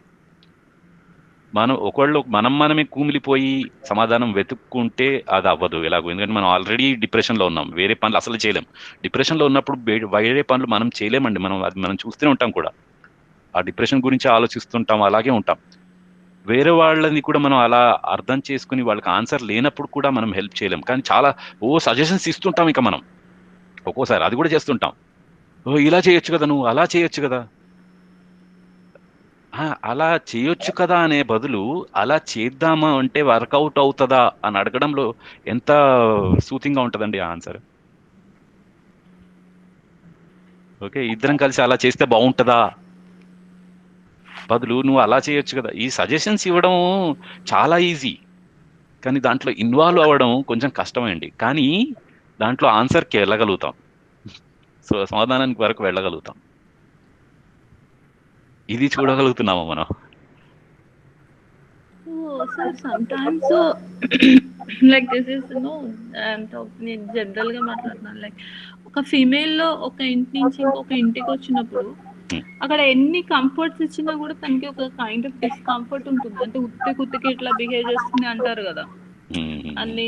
So it is kind of తన ఒక రిలేషన్షిప్, ఒక ఇంటి నుంచి ఇంకో ఇంటికి వచ్చినప్పుడు ఫస్ట్ అక్కడ తనకి ఆ రిలేషన్షిప్ కావాలి. సో అక్కడ దొరకదు, అన్ని ఫిజికల్ కంఫర్ట్స్ దొరుకుతాయి, అందరూ మంచిగా, but still she'll complaint. So there is some pain that వాళ్ళ ఇంట్లో నుంచి వచ్చింది ఇంకో ఇంటికి వచ్చింది, she is unable to adjust. So that is the reason she always want someone, ఎవరో ఒకళ్ళు నా దగ్గర కూర్చుని నేను చెప్పే మాటలు మేబీ అదే ఏదో వేరే రకంగా ఎక్స్ప్రెస్ చేస్తూ ఉంటారు ఆ ఫ్రస్ట్రేషన్. దే వాంట్ సమ్వన్, దానికి ఒక సొల్యూషన్ లేదని ఆమెకు కూడా తెలుసు, లైక్ అదేదో, బట్ స్టిల్ తనకి అట్లా మాట్లాడి వింటూ ఉంటే ఏంటంటే ఓకే నా పెయిన్ ఎవరో విన్నారు కదా చాలే, తనకి అదొక తన వరకు తనకి అదొక సొల్యూషన్, జస్ట్ లెట్ దెమ్ ఒకళ్ళు వింటే. That is why they talk. Actually, that is why they always want to point out something, because there is an insecurity actually. Correct అండి. So especially women, I mean just when they get married, coming to a new place, totally new place, ఇది totally కొంచెం traditions కానీ వాళ్ళ అలవాట్లు కానీ చాలా different గా ఉంటాయండి, ఉంటాయి. That is how it is actually. But మనం పెళ్లి చేసుకుంటాము అని అంటేనే ఫస్ట్ ఆఫ్ ఆల్ మనకు అర్థం అవ్వాల్సిన ఫీలింగ్ ఏంటి అని అంటే అఫెక్షన్ అండి, స్నేహం అనే భావం. ఇది అర్థమవుతే మనం పెళ్లి ఎందుకు చేసుకుంటున్నామండి బేసిక్గా, ఒక అగ్రిమెంట్ తో చేసుకుందామా, అన్కండిషనల్ గా ఎదుటి వాళ్ళని వాళ్ళ బ్యాక్గ్రౌండ్ ఉంది, వాళ్ళకి ఇలా ఉంది అని అర్థం చేసుకుని వాళ్ళు ఇలాగే ఉంటారని అర్థం చేసుకుని వాళ్ళని యాక్సెప్ట్ చేస్తామా? ఎప్పుడైతే ఇది అన్కండిషనల్ గా ఎదుటి వాళ్ళని మనకి ఎలా కావాలి, ఫస్ట్ ఆఫ్ ఆల్ మనల్ని ఎదుటి వాళ్ళు ఎలా యాక్సెప్ట్ చేయాలి? నాలో లోపాలు ఉన్నాయి, నా లోపాలని ఉన్నా కూడా నన్ను యాక్సెప్ట్ చేయాలా, లేకపోతే లోపాలు ఉన్నాయి కదా అని చెప్పి పాయింట్అవుట్ చేయడము ఇలాంటివి కావాలా? మనకు కావాల్సిందేమో అన్కండిషనల్ యాక్సెప్టెన్స్. మనం అది ఎదుటి వాళ్ళకి ఇస్తున్నామా? ఎదుటి వాళ్ళకి మనం అన్కండిషనల్ గా యాక్సెప్ట్ చేస్తున్నామా? వాళ్ళ బ్యాక్గ్రౌండ్ ని యాక్సెప్ట్ చేసే కదండి పెళ్లి చేసుకునేది, ఎవరినైనా పెళ్లి చేసుకుంటున్నాము అని అంటే. సో అది ఎప్పుడైతే చూడగలుగుతామో వాళ్ళు అలాగే ఉన్నారు, సో వాళ్ళకి మనం హెల్ప్ చేద్దాము అనే ఆ భావన ఎప్పుడైతే వస్తుందో, ఇవన్నీ చిన్నవండి, వాళ్ళు అలవాట్లు ఏవైతే ఉన్నాయో అవన్నీ చిన్నవి, వాటిని అర్థం చేసుకుని అవి కావు మనకు ఇంపార్టెంట్, మనం కలిసి ఉండడం ఇంపార్టెంట్, యాక్సెప్ట్ చేయడం, మన సంబంధం ఇంపార్టెంట్ అని ఎప్పుడైతే గుర్తిస్తామో మన జర్నీ సాఫ్ట్ గా ఉంటుంది, స్మూత్ గా ఉంటుంది. కానీ అన్ఫార్చునేట్లీ అది ఎప్పుడైతే గుర్తించామో, ఎస్పెషలీ మెన్ చేసేది ఈ విషయాల్లో ఆడవాళ్ళని, అంటే వాళ్ళు ఒక డిఫరెంట్ ఫ్యామిలీ నుంచి వచ్చారు, వాళ్ళ అలవాట్లు వేరుండొచ్చు, కానీ అంటే ఇప్పుడు ప్రస్తుతం ఉండే అలవాట్లు వేరే ఉండొచ్చు కొత్త ఫ్యామిలీలో, కానీ ఇది మా అలవాట్లు ఇలా ఉన్నాయి, సో దాన్ని మనం ఇద్దరం కలిసి ఎలా దాన్ని ఇన్కార్పొరేట్ చేద్దాము అని ఒక అండర్స్టాండింగ్ కి తీసుకురావడము. అది ఎప్పుడు పాసిబుల్ అని అంటే, ఆ అఫెక్షన్, స్నేహం అనేది భావన నాలో కలిగినప్పుడు మాత్రమే ఎదుటి వాళ్ళని నేను అలా తీసుకోగలను. కానీ అది ఎప్పుడైతే ఉండదో ఈ ప్రాబ్లమ్స్ అన్ని ఉంటాయండి. ఎగ్జాక్ట్లీ, ఇది అసలు మేజర్ ప్రాబ్లమ్స్ క్రియేట్ చేయడానికి ఒక ఫ్యామిలీలో యాక్చువల్లీ ఈ అప్రోచ్, ఈ యాటిట్యూడే కారణం. ఎందుకంటే వాళ్ళు వచ్చినప్పుడు వాళ్ళ అలవాట్ల గురించి వీళ్ళు మాట్లాడతారు, తను ఎట్లా ఉంది, ఎలా కూర్చుంది, ఎలా నించుంది, ఎలా వంట చేస్తుంది, ఎలా మాట్లాడుతుంది. సో ఇట్లా చేసినప్పుడు ఏంటంటే she is already in a distressed mode, because complete గా ఇంకొక ఫ్యామిలీకి వచ్చి 1 డేలో అడ్జస్ట్ అయిపోయి 1 డేలో చేంజ్ అయిపోయి ఓవర్ నైట్ లో దట్ ఈస్ నాట్ పాసిబుల్. ఒక 25-22 ఇయర్స్ ఒక దగ్గర పెరిగి సడన్ గా ఒక ఫ్యామిలీలోకి ఎంటర్ అయిపోయి వాళ్ళతో కలిసిపోయి ఉండడం అనేది it's very difficult. But then somehow she has made that mind set, చేసుకుని వస్తుంది, తనకి కుదిరినంతలో చేసుకుని వస్తుంది. వచ్చినప్పుడు రోజు ఎంటర్ అయినప్పటి నుంచి బయట మనిషి లాగా ఇచ్చేయడం, కొత్తగా ఎవరో ఇంట్లోకి వచ్చినట్టు బిహేవ్ చేయడం, లేకపోతే వాళ్ళ అలవాట్ల మీద పిన్ పాయింట్ చేయడం వల్ల ఇది ఇంకా ఎక్కువైపోతుంటది వాళ్ళకి, ఆ గ్రడ్జ్ ఇంకా ఎక్కువైపోయి they also start behaving in negative way. So that is very important actually. ఆ పీరియడ్ లో ఎలా అడ్జస్ట్ అవుతాము అన్న దాని మీద ఉంటుంది ఆ రిలేషన్షిప్ అన్నది ఎట్లాగా సస్టైన్ చేసుకోవచ్చు అనేది. యా, సో ఇక్కడ కావాల్సింది అడ్జస్ట్ కావడం కూడా కాదండి యాక్చువల్గా. అడ్జస్ట్ అవ్వడం అనేది అగైన్ ఇట్స్ లైక్ కాంప్రమైజ్ ఎందుకు కావాలండి? అందరం కలిసి అదే అలవాట్లు చేసుకుంటే ప్రాబ్లం ఏమి ఉండదు కదా. సో అడ్జస్ట్మెంట్ కూడా కాదు అక్కడ అండర్స్టాండింగ్ అండ్ సెన్సిటివిటీ. సో ఇవన్నీ important, like because relationship is important. మనం అక్కడ గుర్తించలేదు ఏంటంటే ఈ temporary things like physical facilities కానీ, ఎట్లాగా బిహేవ్ చేస్తుంది, ఎలా మాట్లాడుతుంది, ఎట్లా అనేసింది, నన్ను ఈ మాట అనేసింది, ఇది కాదు. Like finally we want that relationship కదా, that is why we get married. So అది దాని మీద ఫోకస్ ఉండదు అక్కడ ప్రాబ్లమ్స్. ప్రాబ్లం ఏంటంటే ఇవాళ రేపు మేజర్ డివోర్సెస్, భార్యాభర్తలు ప్రాబ్లం ఒక మన మగవాళ్ళ దగ్గర నుంచే కాదండి, ఆడవాళ్ళ దగ్గర నుంచి కూడా ఉంటున్నాయి, తక్కువ ఉన్నాయి, బట్ కరెంట్ సొసైటీలో అలా ఉన్నాయి. బట్ థింగ్ ఏంటి అని అంటే, ఒకళ్ళనొకళ్ళు ఆ ఎఫెక్షన్, స్నేహము అనేది ఒక్క సైడ్ ఉన్నా కూడా ఒకళ్ళనొకళ్ళు హెల్ప్ చేసుకుంటారండి. ప్రాబ్లం ఏమైపోతుందంటే, ఆ స్నేహం అనే భావం ఇద్దరి దగ్గర నుంచి కూడా లోపించినప్పుడు ఈ ప్రాబ్లం వచ్చేస్తుందండి. డివోర్సెస్ అవుతున్నాయి, ఒకళ్ళనొకళ్ళు అర్థం చేసుకోకుండా, వాళ్ళ బ్యాక్గ్రౌండ్ చూడకుండా. ఆడవాళ్ళు కూడా ఒక కొత్త ఎన్విరాన్మెంట్కి వచ్చినప్పుడు అఫ్ కోర్స్ వాళ్ళు అడ్జస్ట్ అవుతున్నారు. అక్కడ ప్రాబ్లం ఏంటంటే అడ్జస్ట్ అవుతున్నారు, కానీ అక్కడ కూడా అఫెక్షన్ అనేది లోపించి కొంతవరకు వాళ్ళ ఇది నా బిహేవియర్ అలా చూస్తున్నా, నా అలవాట్లని వాళ్ళు చూస్తున్నా కూడా, నేను కూడా ఇది ఇంపార్టెంట్ అనేది నేను వాళ్ళతో స్నేహంతో ఉండి వాళ్ళని నేను కన్విన్స్ చేయగలను అనే ధైర్యము, ఒక అఫెక్షన్ వచ్చినప్పుడు అది డిఫరెంట్ గా ఉంటుందండి. అది కూడా ఒక చిన్న ఇష్యూ ఆడవాళ్ళ దగ్గర కూడా ఉంది. అంటే అలా అని చెప్పి నేను I'm not commenting out that ఈ మగవాళ్ళు చేసేది తప్పు కాదు అని నేను అనట్లేదు. But thing is it has to be mutual. It has to be there from both sides. At least ఒకళ్ళ దగ్గర ఉన్నా కూడా ఒకళ్ళనొకళ్ళు హెల్ప్ చేసుకుంటూ యూనో మన ప్రయారిటీ ఏంటి, సంబంధం అనేది ప్రయారిటీ అని చెప్పి వాళ్ళని అన్కండిషనల్ గా యాక్సెప్ట్ చేసి మనం ఇద్దరం కలిసి యూనో ఈ సానుభూతితో ఇద్దరం కలిసి ఒక ప్రాబ్లం ని ఎదుర్కొందాము అని ఎప్పుడైతే యూనో ఆ సంబంధాల్లో ఇష్యూ ఉన్నప్పుడు ఆ ప్రాబ్లం ని ఎదుర్కొందాము అని ఎప్పుడైతే వెళ్తామో ఆ జర్నీ స్మూత్ గా ఉంటుంది. మేజర్ ఫోకస్ ఏంటి అని అంటే ఇక్కడ ఆ ఎఫెక్షన్ ఆ ఫీలింగ్ అనేది నాలో ఉన్నప్పుడే ఈ భావాలు వస్తాయండి. ఫస్ట్ జాలి, ఆ తర్వాత సానుభూతి అనేవి. సో ఈ రెండు రావాలి అని అంటే ఇద్దరికి అర్థం అవ్వాలండి బేసిక్గా. సో ఫస్ట్ ఆఫ్ ఆల్ ఒకళ్ళకి అర్థమైనా ఇంకొకళ్ళకి అర్థమయ్యే విధంగా మన బిహేవియర్ ఉంటుంది. ఆ సానుభూతి చూయించి యూనో మన పిల్లలకే కానీ మన స్పౌస్కే కానీ ఇవన్నీ మనం ఏంటంటే మనకు ఒకళ్ళకి అర్థమైతేనే ఇంకొకళ్ళకి వెళ్ళగలం. అదర్వైజ్ ఇద్దరికి అర్థం కాకపోతే మాత్రం it will be a mess. Again you will have to go to a counsellor. ఇంతకుముందు చెప్పారు కానీ సైకియాట్రిస్టిక్ కానీ కౌన్సిలర్ దగ్గర కానీ వెళ్లాల్సిందే, ఒక గైడెన్స్ కోసం వెళ్లాల్సిందే. లేకపోతే ఆ గైడెన్స్ కూడా దొరకకపోతే డివోర్స్కి వెళ్ళిపోతామండి. ప్రాబ్లం అది. ఆ గైడెన్స్ ఒక ఇద్దరి మధ్యలో ఆ ఎఫెక్షన్ అనేది లేకపోవడం ఒకటి, ఇద్దరికీ లేకపోవడం ఆ తర్వాత ఇద్దరికీ లేకపోవడం ఒకటి, ఆ తర్వాత ఇంకో గైడెన్స్ ఇంకో థర్డ్ పార్టీకి కూడా దొరకకపోవడం ఒకటి. ఈ మూడు ఎప్పుడైతే కారణాలు అవుతాయో అప్పుడు డివోర్స్కి వెళ్ళిపోతుంది. పేరెంట్స్ ఉంటారు కదండి, ఇన్లాస్ ఉంటారు కదా, పేరెంట్స్ ఉంటారు, ఇన్లాస్ ఉంటారు, వాళ్ళ దగ్గర నుంచి కూడా గైడెన్స్ దొరకలేదు. సో అన్ఫార్చునేట్లీ ఆ గైడెన్స్ దొరకనప్పుడు, మన దగ్గర ఆ ఫీలింగ్ అఫెక్షన్ అనే ఫీలింగ్ లేనప్పుడు, ఈ సానుభూతి లేనప్పుడు వైఫ్ అండ్ హస్బెండ్ మధ్యలో డెఫినెట్గా ఈ యూనో ఫోకస్ అంతా ఎక్కడుందండి? మీరు అన్నట్టుగా వీళ్ళు ఇట్లా వంట చేస్తున్నారు, ఈమె సరిగ్గా వంట ఉప్పు ఎక్కువ వేస్తుంది, కారం ఎక్కువ వేస్తుంది, లేకపోతే వంట చేయడమే రాదు, ఇట్లా మాట్లాడుతుంది, వ్యంగ్యంగా మాట్లాడుతుంది, సరిగ్గా బిహేవియర్ లేదు, యాటిట్యూడ్ బాగాలేదు. ఫోకస్ అది పెట్టుకుందామా, లేకపోతే వాళ్ళతో సంబంధం నాకు ఇంపార్టెంట్, వాళ్ళు ఎలా ఉన్నా కూడా వాళ్ళు నా ఫ్యామిలీలో పార్ట్, వాళ్ళకి అర్థమయ్యే విధంగా చెప్పాల్సిన బాధ్యత నాది. ఒకవేళ కరెక్ట్ ఇలా బిహేవ్ చేయకూడదు అని నాకు తెలిసినప్పుడు అది కమ్యూనికేట్ చేయాలా, లేకపోతే పాయింట్అవుట్ చేద్దామా? పాయింట్అవుట్ చేస్తే జాలి వరకే. జాలి కంటే ఇంకా ఘోరంగా ఏంటంటే ట్రస్ట్, విశ్వాసమే కోల్పోయినట్టు అవుతుంది. మరి అలా చేద్దామా? జాలి చూయించి అయ్యో నువ్వు సరిగ్గా బిహేవ్ చేయలేకపోతున్నావు అలా అందామా? లేకపోతే అసలు నా కరెక్ట్ బిహేవియర్ ఏంటో నేను చేసి అది చూయించి ఇలా ఉండొచ్చు, ఇలాగే హ్యాపీగా ఉండగలుగుతాం మనము అని అలా కమ్యూనికేట్ చేద్దామా? ఈ మూడిట్లో ఏది బెటర్ అని ఆలోచిస్తే మనం ఏ ఆన్సర్ ఇస్తామండి? సో ఇది ఇద్దరు విషయాలు, ఒక వైఫ్ కానీ హస్బెండ్ అని స్పెసిఫిక్ గా కాదు, ఇద్దరు విషయాల్లో వర్తిస్తుంది ఇది.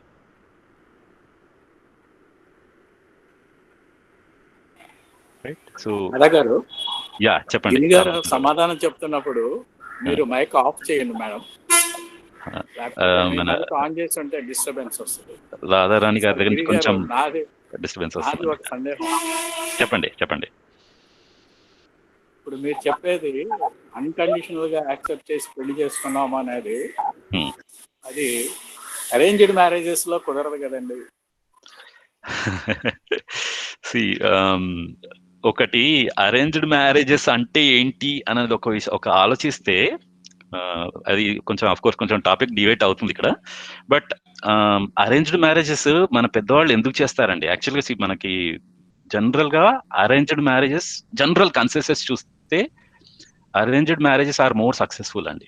ఎందుకు అనంటే అరేంజ్డ్ మ్యారేజెస్ ఎందుకున్నాయి? ఫస్ట్ ఆఫ్ ఆల్ మనము ఇంట్లో చూస్తారంటే పెళ్లిళ్ళు సంబంధాలు చూసినప్పుడు మన కులమే ఉండాలి, మన సాంప్రదాయమే అయి ఉండాలి, మన భాషే అయి ఉండాలి. ఇవన్నీ ఎందుకు చూస్తున్నామండి? ఎందుకు అలా చేస్తున్నాము అనంటే ఇక్కడ కులం అనేది కాదు అక్కడ బేసిక్ గా. ఒక ఫ్యామిలీ మ్యారేజ్ అనేది రెండు ఫ్యామిలీస్ కమింగ్ టుగెదర్. ఒక వైఫ్ అండ్ హస్బెండ్ ఒక్కటే కాదండి, 2 families are coming together. And ఆ కులము సేమ్ అయినప్పుడు, కులం అంటే ఏంటి? వాళ్ళ కులాలు ఎందుకు వచ్చాయి? వాళ్ళ ట్రెడిషన్స్, వాళ్ళు చేసే వృత్తులు కానీ వాళ్ళు చేసే పనులను బట్టి కులాలు వచ్చాయి. సో ఒక్కటే పనులు, ఇప్పుడు ఒక ఫ్యామిలీ ఎప్పుడు బాగా అడ్జస్ట్ అవ్వగలుగుతుంది అని అంటే ఇద్దరు ఒకే పనులు కరెక్ట్ చేయగలిగినప్పుడు, ఒకళ్ళనొకళ్ళు తోడుగా ఉండగలుగుతారు.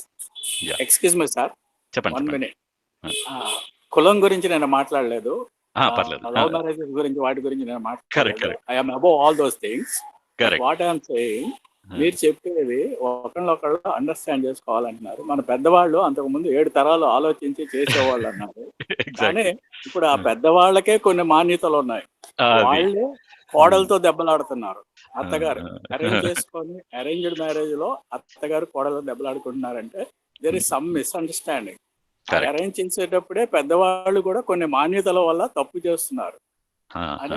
కానీ దాన్ని అడిగేది నేను ఇక్కడ పెళ్లి కొడుకు గాని పెళ్లి కూతురు గాని, అంటే వైఫ్ అండ్ హస్బెండ్ కన్సెంట్ లేకుండానే పెద్దవాళ్ళు నిర్ణయించిన మ్యారేజెస్ లో ఈ డిఫరెన్సెస్ వస్తున్నాయి అనేది నా ఉద్దేశం. కరెక్ట్. సో అయితే అదే నేను అక్కడికి ఆ పాయింట్ కే వస్తున్నాను యాక్చువల్లీ. సో థింగ్ ఏంటంటే ఈ అరేంజ్డ్ మ్యారేజెస్ లో యాక్చువల్లీ ఫస్ట్ మనం ఇంత ముందు చేసేది మ్యారేజెస్ అలా. అరేంజ్డ్ మ్యారేజ్ ఎందుకు చేస్తామనంటే ఒకే కులము, ఒకే ట్రెడిషన్, ఒకే సాంప్రదాయం, ఒకే లాంగ్వేజ్. ఎందుకు అని అంటే ఒకే లాంగ్వేజ్ నుంచి, ఒకే ట్రెడిషన్ నుంచి, ఒకే కులం నుంచి వచ్చిన వాళ్ళు అయితే యాక్చువల్ ఉద్దేశం అది. వీళ్ళిద్దరు కొంచెం బాగా, అంటే ఇద్దరికి ఒకటే సాంప్రదాయాలు, ఒకే రకమైన అలవాట్లు ఉన్నాయి కాబట్టి ఈజీ అవుతుంది అని. కానీ ఇవాళ రేపు ఎలా ఉంది, జనరల్ గా మన ట్రెడిషన్స్ స్వయంవరం ఉండేది కదా, అలాగైతే పాత కాలంలో లైక్ అందరిని ఇన్వైట్ చేసేసి నచ్చిన వాళ్ళు పెళ్లి చేసుకునేవారు. క్షత్రియులనే పెళ్లి చేసుకునే వాళ్ళు అప్పుడు కూడా. బట్ యా అది నచ్చితే ఓకే. సో యాక్చువల్లీ అలా కాదు. ఈ కులం ఇదంతా ఎందుకు వచ్చిందంటే లేటర్ ఆన్ మ్యారేజ్ అనేది రిలేషన్షిప్స్ కన్నా పవర్ అన్నదానికి ఇంపార్టెన్స్ వచ్చింది అనమాట. సో ఏంటి, నా ఫ్యామిలీ, నా బ్యాక్గ్రౌండ్, నా ఫైనాన్షియల్ స్టేటస్, నా ఫ్యామిలీ స్టేటస్ ఇవన్నీ వచ్చేసాయి. రిలేషన్షిప్ కి మించిపోయి ఇవి ఉన్నాయి, అందుకని అవన్నీ స్టార్ట్ అయ్యాయి. Actually it is 2 people getting together is more than it's more about relationship. It's not about anything else. Those things will, అంటే మనీ ఇవన్నీ కంట్రిబ్యూట్ చేస్తాయి ఆ రిలేషన్షిప్ కొంచెం ఈజీగా నడవడానికి. బట్ ఎంత మనీ ఉన్నా, ఎంత బ్యాక్గ్రౌండ్ ఉన్నా, రిలేషన్షిప్ లేనప్పుడు వేస్ట్ కదా. లైక్ కోట్ లాస్ట్ ఉండొచ్చు, నాకు కోట్ లాస్ట్ ఉండొచ్చు, ఆయనకి కోట్ లాస్ట్ ఉండొచ్చు, కానీ ఇద్దరు కలిసి ఒక రూమ్ లో ఒక గంట ఉండలేనప్పుడు ఎందుకు అదంతా status waste, anything is waste. Correct. So ఇప్పుడు మనం సో కాల్డ్ లవ్ మ్యారేజెస్ అని అంటామండి. లవ్ మ్యారేజెస్ లో కూడా మనం ఒకవేళ వేరే కులము, వేరే భాష వాళ్ళు అయినప్పటికీ కూడా మనం ఎదుటి వాళ్ళని లవ్ చేస్తున్నామని అంటే అన్కండిషనల్ గా వాళ్ళని యాక్సెప్ట్ చేసాం అప్పటి వరకు. అదే అనుకుంటాం అంతే. ఎవరికి తెలియదు అసలు ఏం యాక్సెప్ట్ చేసామో, ఏం ప్రేమించామో, ఏం లవ్ అసలు ఎవరికి తెలియదు. సోల్ అట్రాక్ట్ చేసి ఉంటే పర్వాలేదండి. అదే బాడీ అట్రాక్షన్ మూలాన లవ్ మ్యారేజ్ అయితే that will be a failure. అసలు సోల్ అట్రాక్ట్ చేసిన బాడీ అట్రాక్ట్ చేసిన మనకి ఎలా తెలుస్తుందండి?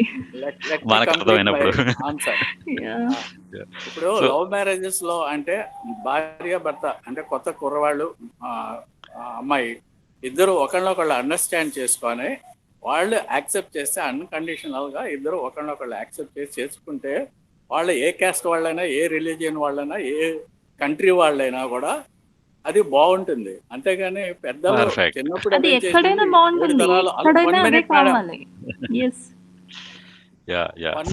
మీరు మైక్ ఆఫ్ చేస్తే కొంచెం నేను చెప్పేది వింటారు, లేకపోతే మీరు మాట్లాడుతానంటే నేను ఆపేస్తాను. సో సో పర్లేదండి. యాక్చువల్లీ నేను అంటే బేసిక్ గా చెప్పేది ఏంటి అని అంటే ఇవన్నిటికి లవ్ మ్యారేజ్, అరేంజ్డ్ మ్యారేజ్ అన్నదాని విషయం కంటే కూడా ఆ అన్కండిషనల్ యాక్సెప్టెన్స్ ఉందా లేదా, ఎదుటి వాళ్ళని మనం సంబంధాన్ని గుర్తిస్తున్నామా. సో అది ఇంపార్టెంట్ అండి. ఎగ్జాక్ట్లీ. సో అది ఎప్పుడైతే అర్థం చేసుకుంటామో మనం ఈ లవ్ మ్యారేజ్, అరేంజ్డ్ మ్యారేజ్ అన్నది డిఫరెన్స్ ఏమీ కాదు. మన ప్రయారిటీ ఏంటంటే ఎదుటి వాళ్ళ అలవాట్లు కానీ, వాళ్ళ బిహేవియర్ కానీ, వాళ్ళ దానికంటే మన ప్రయారిటీ ఏంటి, సంబంధం ప్రయారిటీ, మన ఫ్యామిలీ ప్రయారిటీ, మన నెక్స్ట్ జనరేషన్స్ ప్రయారిటీ. మన నెక్స్ట్ జనరేషన్ మంచిగా ఉండాలి అని అంటే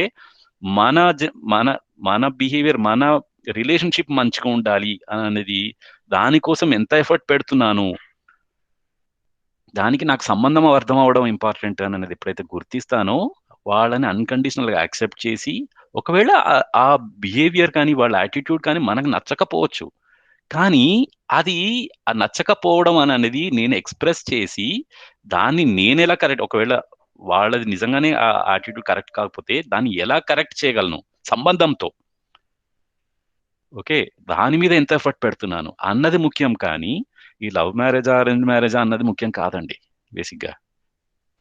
ఓకే, కొంతవరకు సంబంధాల గురించి, రిలేషన్షిప్ గురించి ఇప్పుడు మేము మీ క్లాస్కి అటెండ్ అవుతున్నాం కాబట్టి మాకు అర్థమైంది రిలేషన్షిప్, అండర్స్టాండింగ్ ఇదంతా. మా పూర్వీకులు తల్లిదండ్రులు కానీ తాత ముత్తాతలు కానీ వాళ్ళకి ఈ సబ్జెక్ట్ తెలియదు అని నేను అనకూడదు, తప్పది.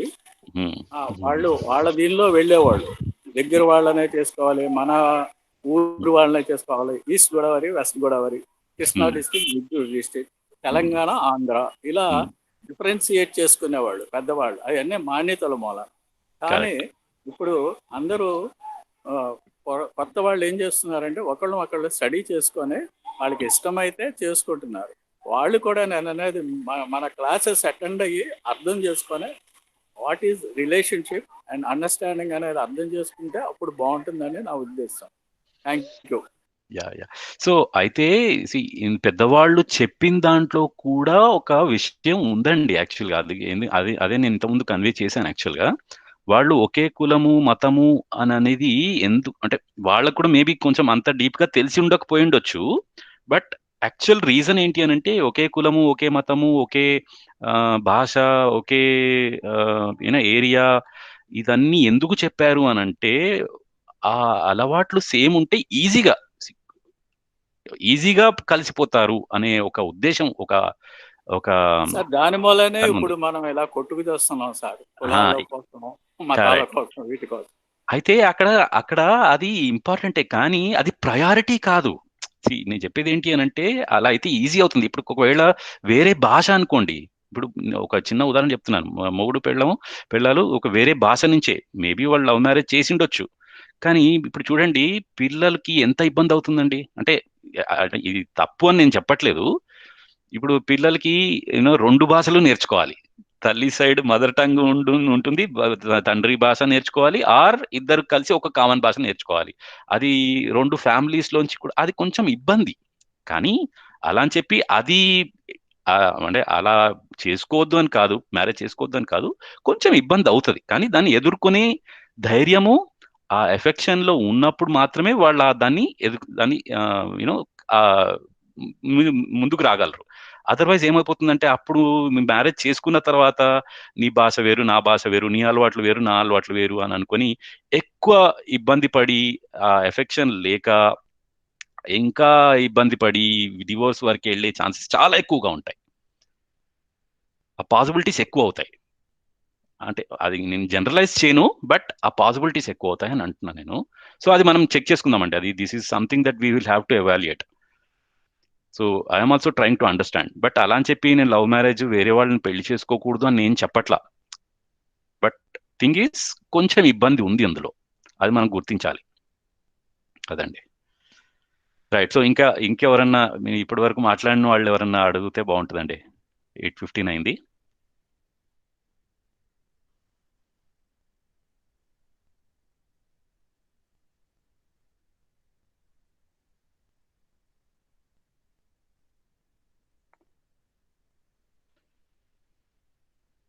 ఎవరు అడగట్లేదండి, అందరు కామ్ అయిపోయారు. Hello, morning sir. దయానంద్ గారు చెప్పండి.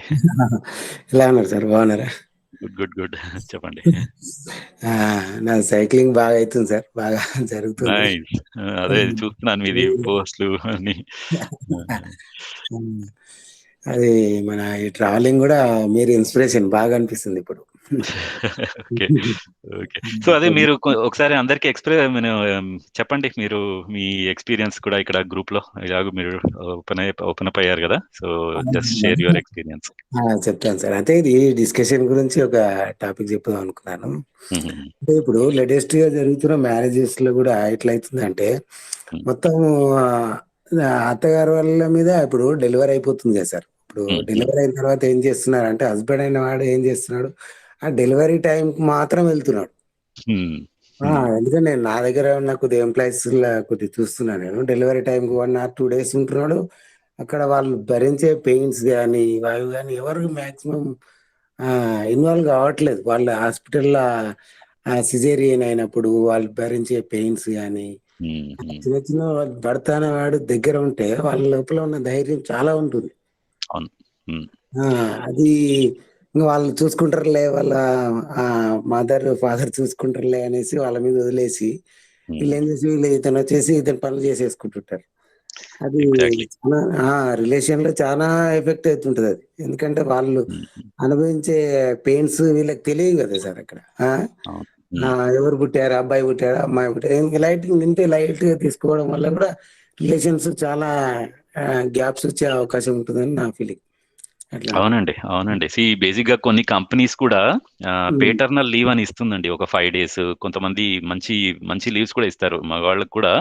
When they are going to be become a father, paternal leave అంటారు.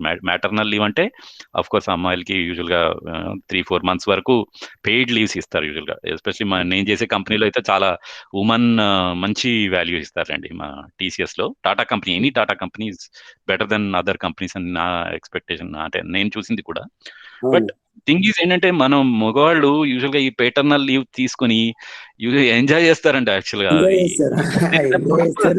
వేరే ఫిజికల్ ఫెసిలిటీస్ రూట్లా యూజ్ చేసుకుంటూ ఉంటారు. వాళ్ళ అమ్మ నాన్న చూసుకుంటారులే, మా బామ్మ చూసుకుంటారులే, ఈ రూట్లో వెళ్ళిపోతుంటారు.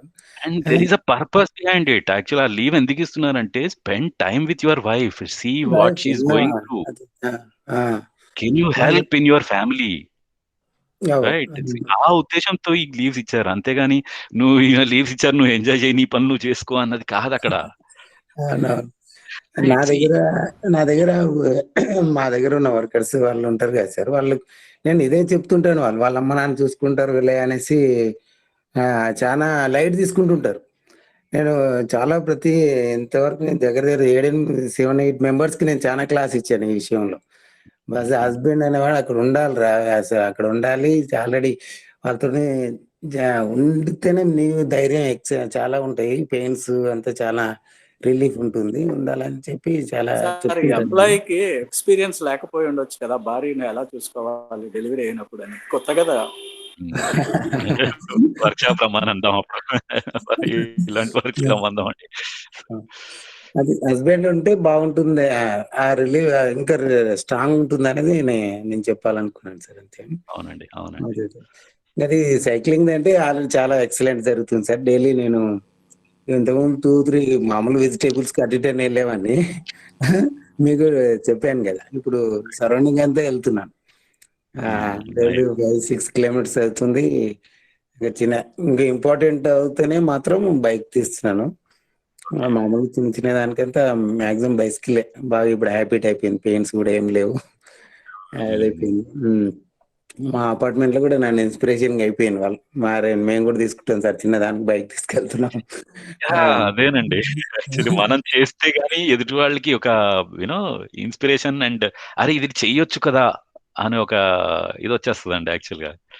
నేను మీకు కాల్ చేద్దాం, నెక్స్ట్ మంత్ తీసుకుందాం. మా ఒక టీచర్ ఉంటాడు సార్, ఉన్నాడు సార్ నేను కూడా వేస్ట్ చేస్తున్నాను అనవసరంగా, నేను కూడా తీసుకుంటాను అదేనంటే, సార్కి చెప్దాము బైసికల్ ఎలాంటి తీసుకోవాలి ఏంటంటే, మా వాళ్ళ అబ్బాయి కూడా ఉన్నాడు, ఇద్దరికి సైకిల్ కావాలి అని అంటే, మీకు ఎవరికి ఇచ్చారంటే చెప్పాను నేను, ఇంకా మన డిస్కషన్ చెప్పాను. అంటే సరే మనం ఈసారి సార్ మిలుద్దాం సార్, నాకు కూడా కావాలి కరెక్ట్ కంఫర్టబుల్ అని చెప్పి వెళ్ళండి. నేను మీకు కాల్ చేద్దాం అనుకున్నాను అప్పుడు. అంటే దీంతో పాటు ఈ పబ్లిక్ ట్రాన్స్పోర్ట్ కూడా చాలా, ఈ మెట్రో మన ఎల్బీనగర్ లో అక్కడ పెట్టేసి మెట్రో యూజ్ చేస్తున్నాను చాలా. అక్కడ నుంచి లోపల ఇన్సైడ్ మియాపూర్, కుక్కడపల్లి ఇదంతా ఉంటుంది నాకు. కొద్దిగా ఆఫీస్ వర్క్లు అవి ఉంటాయి. ఈ రూట్ మనకు 2 రూట్ల ఫెసిలిటీ ఉంది కదా సార్. ఇక్కడ ఉంది నాగోల్ రూట్, ఈ రూట్ ఉంది, ఈ రూట్ ఉంది. మనకి మాక్సిమం నాకు ఈ రూట్లలోనే ఉంటాయి. మా లోపల ఇన్సైడ్ 2-3 kilometers అంటే మామూలుగా వాక్ చేయడం అవి చేయడం చాలా బాగా అనిపిస్తుంది. కొద్దిగా టైం మీరు అన్నట్టు ప్లాన్ చేసుకుని వెళ్తే టైం వేస్ట్ ఏం కాదు, టైం వేస్ట్ ఏం అనిపించట్లేదు. ఇన్ఫాక్ట్ నా షేరింగ్ కూడా చేస్తాను. యాక్చువల్గా నిన్ననే నాదొక హైదరాబాద్ రన్నర్స్ సొసైటీ అనేది అదే మ్యారథాన్ ఆర్గనైజర్స్ మీటింగ్ ఒకటి ఉండింది ఈవినింగ్, ప్లస్ ఒక చిన్న గ్యాదరింగ్ లాగా కూడా అది యాక్చువల్గా 4:00కి. ప్లస్ మా ఫ్రెండ్ కూడా యుఎస్ నుంచి వచ్చాడు, యాక్చువల్లీ ఒక 1 వీక్ అయింది. సరే, ఆయన బర్త్డే కూడా నిన్న బేసిక్గా. సో అయితే మనం ఒకసారి కలుద్దాము అని చెప్పాడు యాక్చువల్గా. సో చాలా రోజులు అయింది, నేను ఇప్పుడే వచ్చాను యుఎస్ నుంచి అని చెప్పేసి కలుద్దాం అని చెప్పాడు. సో నేను I organised it such a way that నేను ప్లానింగ్ చేసుకుని జూబ్లీ హిల్స్ లో ఏదో ఒక ఈషా వాళ్ళది ఏదో మహాముద్ర అని ఒక రెస్టారెంట్ ఉంది బేసిక్గా. సో మంచి సాత్విక ఆహారం, వెజిటేరియన్ ఫుడ్ దొరుకుతుంది. సో నేను వెజిటేరియన్, వీగన్ అని కూడా తెలుసు ఆయనకి. సో అతను కూడా హీ యాక్సెప్టెడ్ ఇట్. అతను కూడా రీసెంట్ గా నన్ను చూసే వెజిటేరియన్ కన్వర్ట్ అయ్యాడు బేసిక్గా. బట్ ఇంకేంటంటే అక్కడ కలుద్దామని చెప్పాడు బేసిక్గా. ముందే అడిగాడు నన్ను, లైక్ నీ మీటింగ్ అంటే నేను కూడా చెప్పాను యాక్చువల్ ముందే, నాకు రేపు నిన్న మీటింగ్ కూడా ఉంది, అంటే మొన్న మాట్లాడినప్పుడు రేపు మీటింగ్ కూడా ఉంది, నాకు 4:00 మీటింగ్ ఉంది అని అంటే, సరే మనం why don't we just meet for lunch 1:30కి అట్లా కలుద్దాం, ఇక్కడ కలిసి మనం ఒక 2-3 అవర్స్ స్పెండ్ చేద్దాం, నువ్వు డైరెక్ట్గా అక్కడ పక్కనే నీ మీటింగ్ నువ్వు వెళ్ళిపోవచ్చు అని. సో ఇప్పుడు ఏంటంటే నేను చెప్పాల్సింది ఏంటి అంటే, మనము ఒకవేళ మంచిగా ఉందాము అని అనుకున్నప్పుడు, అది ఏ విషయంలోనండి, ఏ విషయమైనా సరే, ఇది ఇట్లా మీ సైక్లింగే కావచ్చు, సంబంధాల విషయంలో కావచ్చు, మనం మంచిగా ఉందాము అని ఉండి అలా చూపించినప్పుడు ఎదుటి వాళ్ళు ఆటోమేటిక్ గా మనతో కోఆపరేట్ చేస్తారు. ఆ ప్లానింగ్ లో కానీ ప్లానింగ్ లో కూడా మనమేమి స్పెసిఫిక్ గా ప్లాన్ చేయాల్సిన అవసరం లేదు, ఎదుటి వాళ్ళు కూడా మనకు ఆ ప్లానింగ్ లో మనకు ఆ కోఆపరేట్ చేస్తారు. ఇప్పుడు చూడండి, నేను అలా చేసినందుకు మా ఫ్రెండ్ కూడా నీకు ఇది ఇలా హెల్ప్ అవుతుంది కదా, నువ్వు ఎలాగో పబ్లిక్ ట్రాన్స్పోర్ట్ లో వస్తావు కదా అని చెప్పి అతను ఎంత హెల్ప్ చేశాడు చూడండి. ఆ మీటింగ్, లంచ్ కలవడము, అక్కడ లంచ్ పెట్టుకోవడము, ప్లస్ అక్కడ వెయిట్ చేసి నాతో పాటు టైం స్పెండ్ చేసి తర్వాత నన్ను అక్కడ డ్రాప్ కూడా చేశాడు. మళ్ళీ ఆ మీటింగ్ స్పాట్కి ఒక 2-3 కిలోమీటర్స్ గ్యాప్ ఉండింది జూబ్లీ హిల్స్ లోనే, అక్కడ మళ్ళీ డ్రాప్ చేయడం అన్నీ చేశాడు. సో ఇది ఏంటి అని అంటే, when we actually do live with these values, మనం ఇది ఒక వినడమే కాదు, ఎప్పుడైతే మనం ఫస్ట్ ఆఫ్ ఆల్ మనం అర్థం చేసుకున్నప్పుడే ఒక హ్యాపీనెస్ ఉంటుంది, అది అర్థం చేసుకుని మన ప్రవర్తనలో, మన బిహేవియర్లో వచ్చినప్పుడు ఇంకొక హ్యాపీనెస్ ఉంటుంది. అది చేసిన తర్వాత ఎదుటి వాళ్ళు మనల్ని చూసి ఇన్స్పైర్ అయ్యి నేను కూడా అలా చేయొచ్చు కదా అని చేసినప్పుడు, వాళ్ళు చేసినప్పుడు, వాళ్ళు మనకి ఇంకా ఫర్దర్ గా హెల్ప్ చేసినప్పుడు ఇంకా హ్యాపీనెస్ ఉంటుంది. And this goes for ever. Continuous happiness అంటే ఇలా పాసిబుల్ అండి యాక్చువల్గా. సో ఇది ఎప్పుడైతే మనం రియలైజ్ అవుతామో, it is a wonderful journey. Unfortunately మనం ఏం చేస్తామంటే మన కంఫర్ట్సే చూసుకుంటాం చూడండి.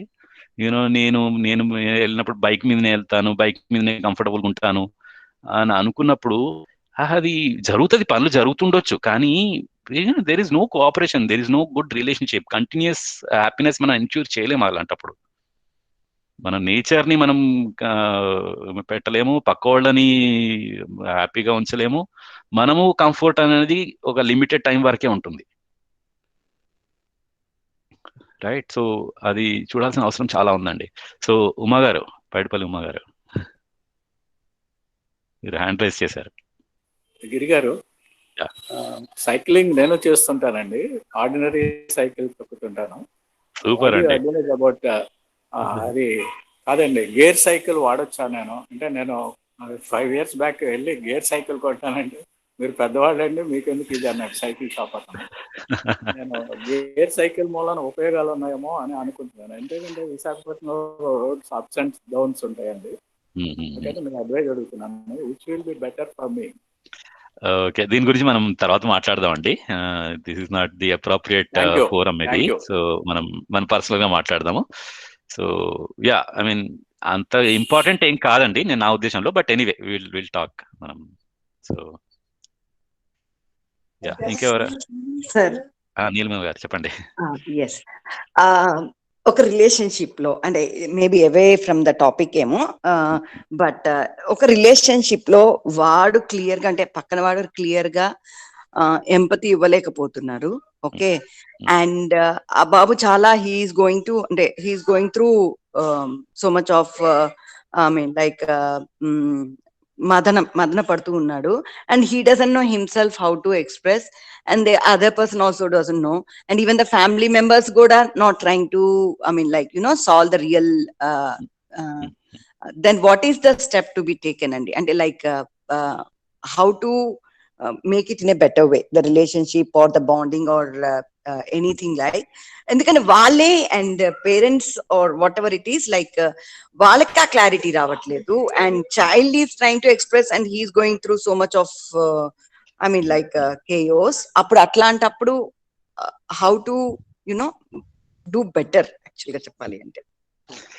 రైట్. సో గుడ్ క్వశ్చన్ అండి. యాక్చువల్లీ సి మేజర్ గా మనం మోస్ట్ ఆఫ్ అస్ అందరము ఇదే ఫేజ్ లోంచి వెళ్తున్నామండి. యాక్చువల్ గా ప్రాబ్లం ఏంటంటే మనకే తెలియదు. ఫస్ట్ ఆఫ్ ఆల్ మనకే ఇంకా ఏది ఈ సంబంధం అనేది ఇంకా అర్థం కాలేదు. సో ఎదుటి వాళ్ళకి కూడా అర్థం కాలేదు. So first of all problem ఉంది అని గుర్తించాను చూడండి. మీరు ఇలా గుర్తించారు కదా ఒక ప్రాబ్లం ఉంది అని, that is the first good step. అది చేసాము అని అంటే ఓకే, సొల్యూషన్ కోసం వెతకడం ప్రయత్నం చేస్తున్నాం అక్కడ. సో ప్రాబ్లం ఉంది అని గుర్తించాం, సో విచ్ ఈస్ గుడ్. ఆ తర్వాత ఫస్ట్ ఆఫ్ ఆల్ నాకు అర్థమైందా అని ఎప్పుడైతే నేను వెరిఫై చేసుకుంటానో, నాకు అర్థం కాలేదు ఇప్పుడు. సో ఎదుటి వాళ్ళు ప్రాబ్లం ఏంటంటే అది గుర్తించలేం మనం. నాకు అర్థమైంది అని అనుకుంటాం, అంతా అర్థమైంది, ఎదుటి వాళ్ళలో ప్రాబ్లం ఉంది అని రికగ్నైజ్ చేస్తాము. బట్ నాకు అర్థమైందా లేదా అని చెక్ చేసుకోకుండా ఎదుటి వాళ్ళ మీద ఎఫర్ట్ పెడతాం మనం. అలా వర్కౌట్ కాదు. So that is one other thing. జాలి పడతాము, అది వర్కౌట్ కాదు. సో అది another problem. On top of that ఇద్దరికి అర్థం కాలేదనుకోండి, ఓకే, ఇద్దరికి అర్థం కాలేదని రికగ్నైజ్ కూడా చేసామనుకోండి, అప్పుడు ఏంటంటే we need to go for guidance. అది కంపల్సరీ అండి.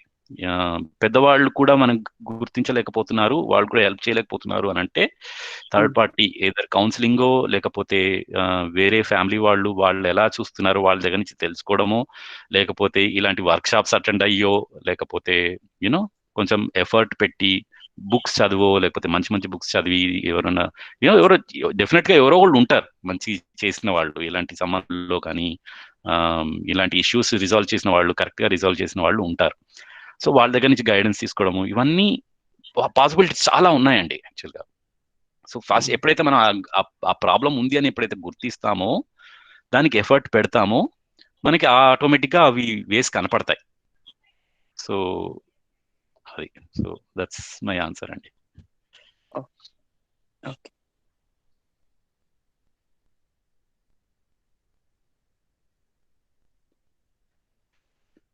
ఇంకొకటి సార్, యాక్చువల్గా ఇప్పుడు నేను ఎప్పుడైతే I mean like personal feeling, ఎప్పుడైతే సండే వచ్చిందో ఐ బి వెయిటింగ్ ఈగర్లీ, అంటే నాకు రిలేటెడ్ కాదు అన్నట్టు కాకుండా ప్రతిదీ సమ్వేర్ సమ్హౌ ఇది కనెక్ట్ అయి ఉంటుంది. మీరు ఇచ్చే టాపిక్స్ కానీ మీ నిత్య జీవితంలో I mean it is getting connected.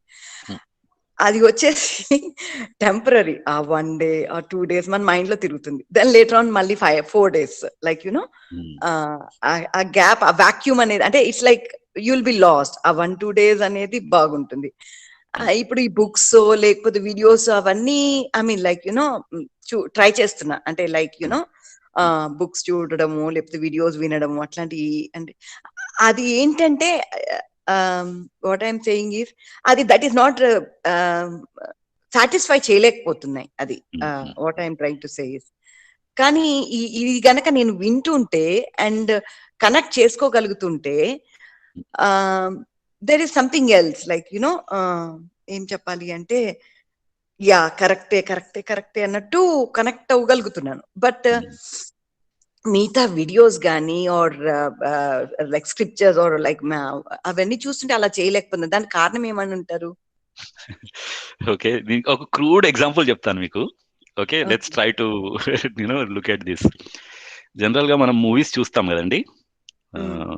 Movies లో కొంచెం సాడ్ సిచ్యువేషన్స్ ఉంటాయి. ఎలాంటి సిచ్యువేషన్స్ అంటే ఇంకా ఇద్దరు విడిపోవడము ఆర్ బాగా మంచి జరుగుంటది, రైట్? సో దాంతో మనం ఏడ్ చేస్తాం. మనం చాలా వరకు కొన్ని సాడ్ మూమెంట్స్ లో సినిమాలు చూసుకుంటూ మనం ఏడ్ చేస్తాం కూడా. అది మొత్తం సినిమా హాల్ మొత్తం ఏడ్ చేస్తుంటారు ఆ టైంలో. అది ఎందుకు అవుతుంది? అది ఎందుకు మనం ఎందుకు బాధపడుతున్నాం? ఆ సినిమాలో ఎక్కడో ఏదో ఒకడు అసలు నిజంగా జరిగింది కూడా కాదు, ఒకళ్ళు ఏదో యాక్ట్ చేశారు, ఒకళ్ళు రికార్డ్ చేశారు, మనం ముందు ప్లే చేసాము, చేస్తే మనం ఎందుకు ఏడుస్తున్నాం అది చూసి? ఎందుకు అని అంటే బేసిక్ గా దాని రీజన్ ఏంటంటే ఒక మంచి జరిగిందండి అక్కడ. ఆ మంచి జరిగింది, అది మనం ఎందుకు బాధపడుతున్నాం మంచి జరిగిన తర్వాత, మంచి కానీ చెడు కానీ వాట్ ఎవర్ ఇట్ ఈస్, నేనెందుకు బాధపడుతున్నాను, నేనెందుకు ఫీల్ అవుతున్నాను అని అంటే, ఏదో అక్కడ చెయ్యాలి, అది నేను చేయలేకపోతున్నాను అనే బాధ. అక్కడ ఒక మంచి జరిగింది, అది అదో చూపించారు మనకి, అది నేను చేయలేకపోతున్నాను అనో, లేకపోతే అక్కడ బాధ జరిగింది, దానికి నాకు ఆన్సర్ లేదు. ఓకే, దానికి ఆన్సర్ లేదు కాబట్టి నేను బాధపడుతున్నాను. రైట్. సో ఆ ఆన్సర్ మళ్ళీ సినిమాలో తర్వాత చూపిస్తాడు. సో అది మనం టెన్షన్ పెడతాడు బేసిక్గా. అది ఆ క్లైమాక్స్ అనేది, ఆ ట్విస్ట్ అనేది మనం అట్రాక్ట్ చేసేది అదే, సినిమాల్లో కానీ ఎక్కడైనా సరే. సో అయితే ఇప్పుడు నేను చెప్పే పాయింట్ ఏంటి అని అంటే, కొన్ని విషయాల్లో మనం కనెక్ట్ అవుతాము, కొన్ని విషయాల్లో కనెక్ట్ అవ్వము. ఎందుకు అని అంటే, ఎప్పుడైతే ఎందుకు కనెక్ట్ అవ్వము అని అంటే, మనకి అక్కడ దాంట్లో సొల్యూషన్ కనపడట్లేదు ఒకటి. ప్లస్ ఇంకోటి ఏంటి అని అంటే, కనెక్ట్ అవుతున్నప్పుడు, కనెక్ట్ అయ్యాము అని అంటే, ఇంకొకటి ఏంటంటే, అది మనం ఎక్స్పెరిమెంట్ కూడా చేయాలండి. మన సైడ్ నుంచి కూడా మనం మన లైఫ్లో కూడా అది ఎఫర్ట్ పెట్టి దాన్ని లైఫ్లో తీసుకొచ్చినప్పుడు అది వర్కౌట్ అవుతుందా లేదా చెక్ చేసుకోగలుగుతాం మనం. ఓకే, ఫస్ట్ ఇనీషియల్గా మనం అది ఒక జాలి రూపంలో చూపించవచ్చు మనం, కానీ అది వర్కౌట్ కావట్లేదు అని తెలుస్తుంటుంది మనకి. అలాంటప్పుడు సానుభూతితో దాన్ని ఎలా సాల్వ్ చేయొచ్చు, ఇది ఎప్పుడైతే ఆ ఎఫర్ట్ పెట్టి అది మనం కరెక్ట్గా చూసి ఆ ఎక్స్పీరియన్స్ ఎప్పుడైతే తెచ్చుకోగలుగుతామో, that will lead to our happiness. So అది ఇష్యూ, అది మనం చూడగలుగుతామండి అది యాక్చువల్గా ఆ టైంలో. Right. So I hope I try to answer your question issue బేసిక్గా. But yeah, let's see. ఇంకొక 8:35 అవుతుందండి. ఇంకొక క్వశ్చన్ తీసుకుందాం. ఎవరైనా ఇంకా ఇప్పటి వరకు అడగని వాళ్ళు ఎవరైనా ఒకళ్ళు ఎవరైనా సరే.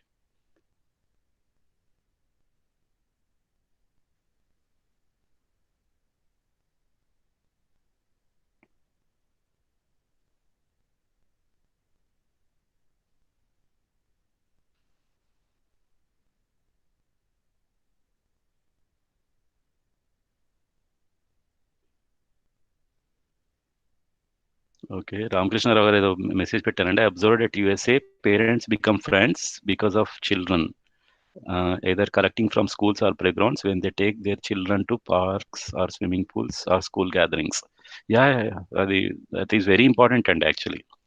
యూనో స్కూళ్ళల్లో కూడా పేరెంట్స్ టీచర్స్ మీటింగ్స్ అని, కొన్ని ఈవెంట్స్ అని, పేరెంట్స్ కూడా ఈవెంట్స్ పెడుతూ ఉంటారు యాక్చువల్లీ.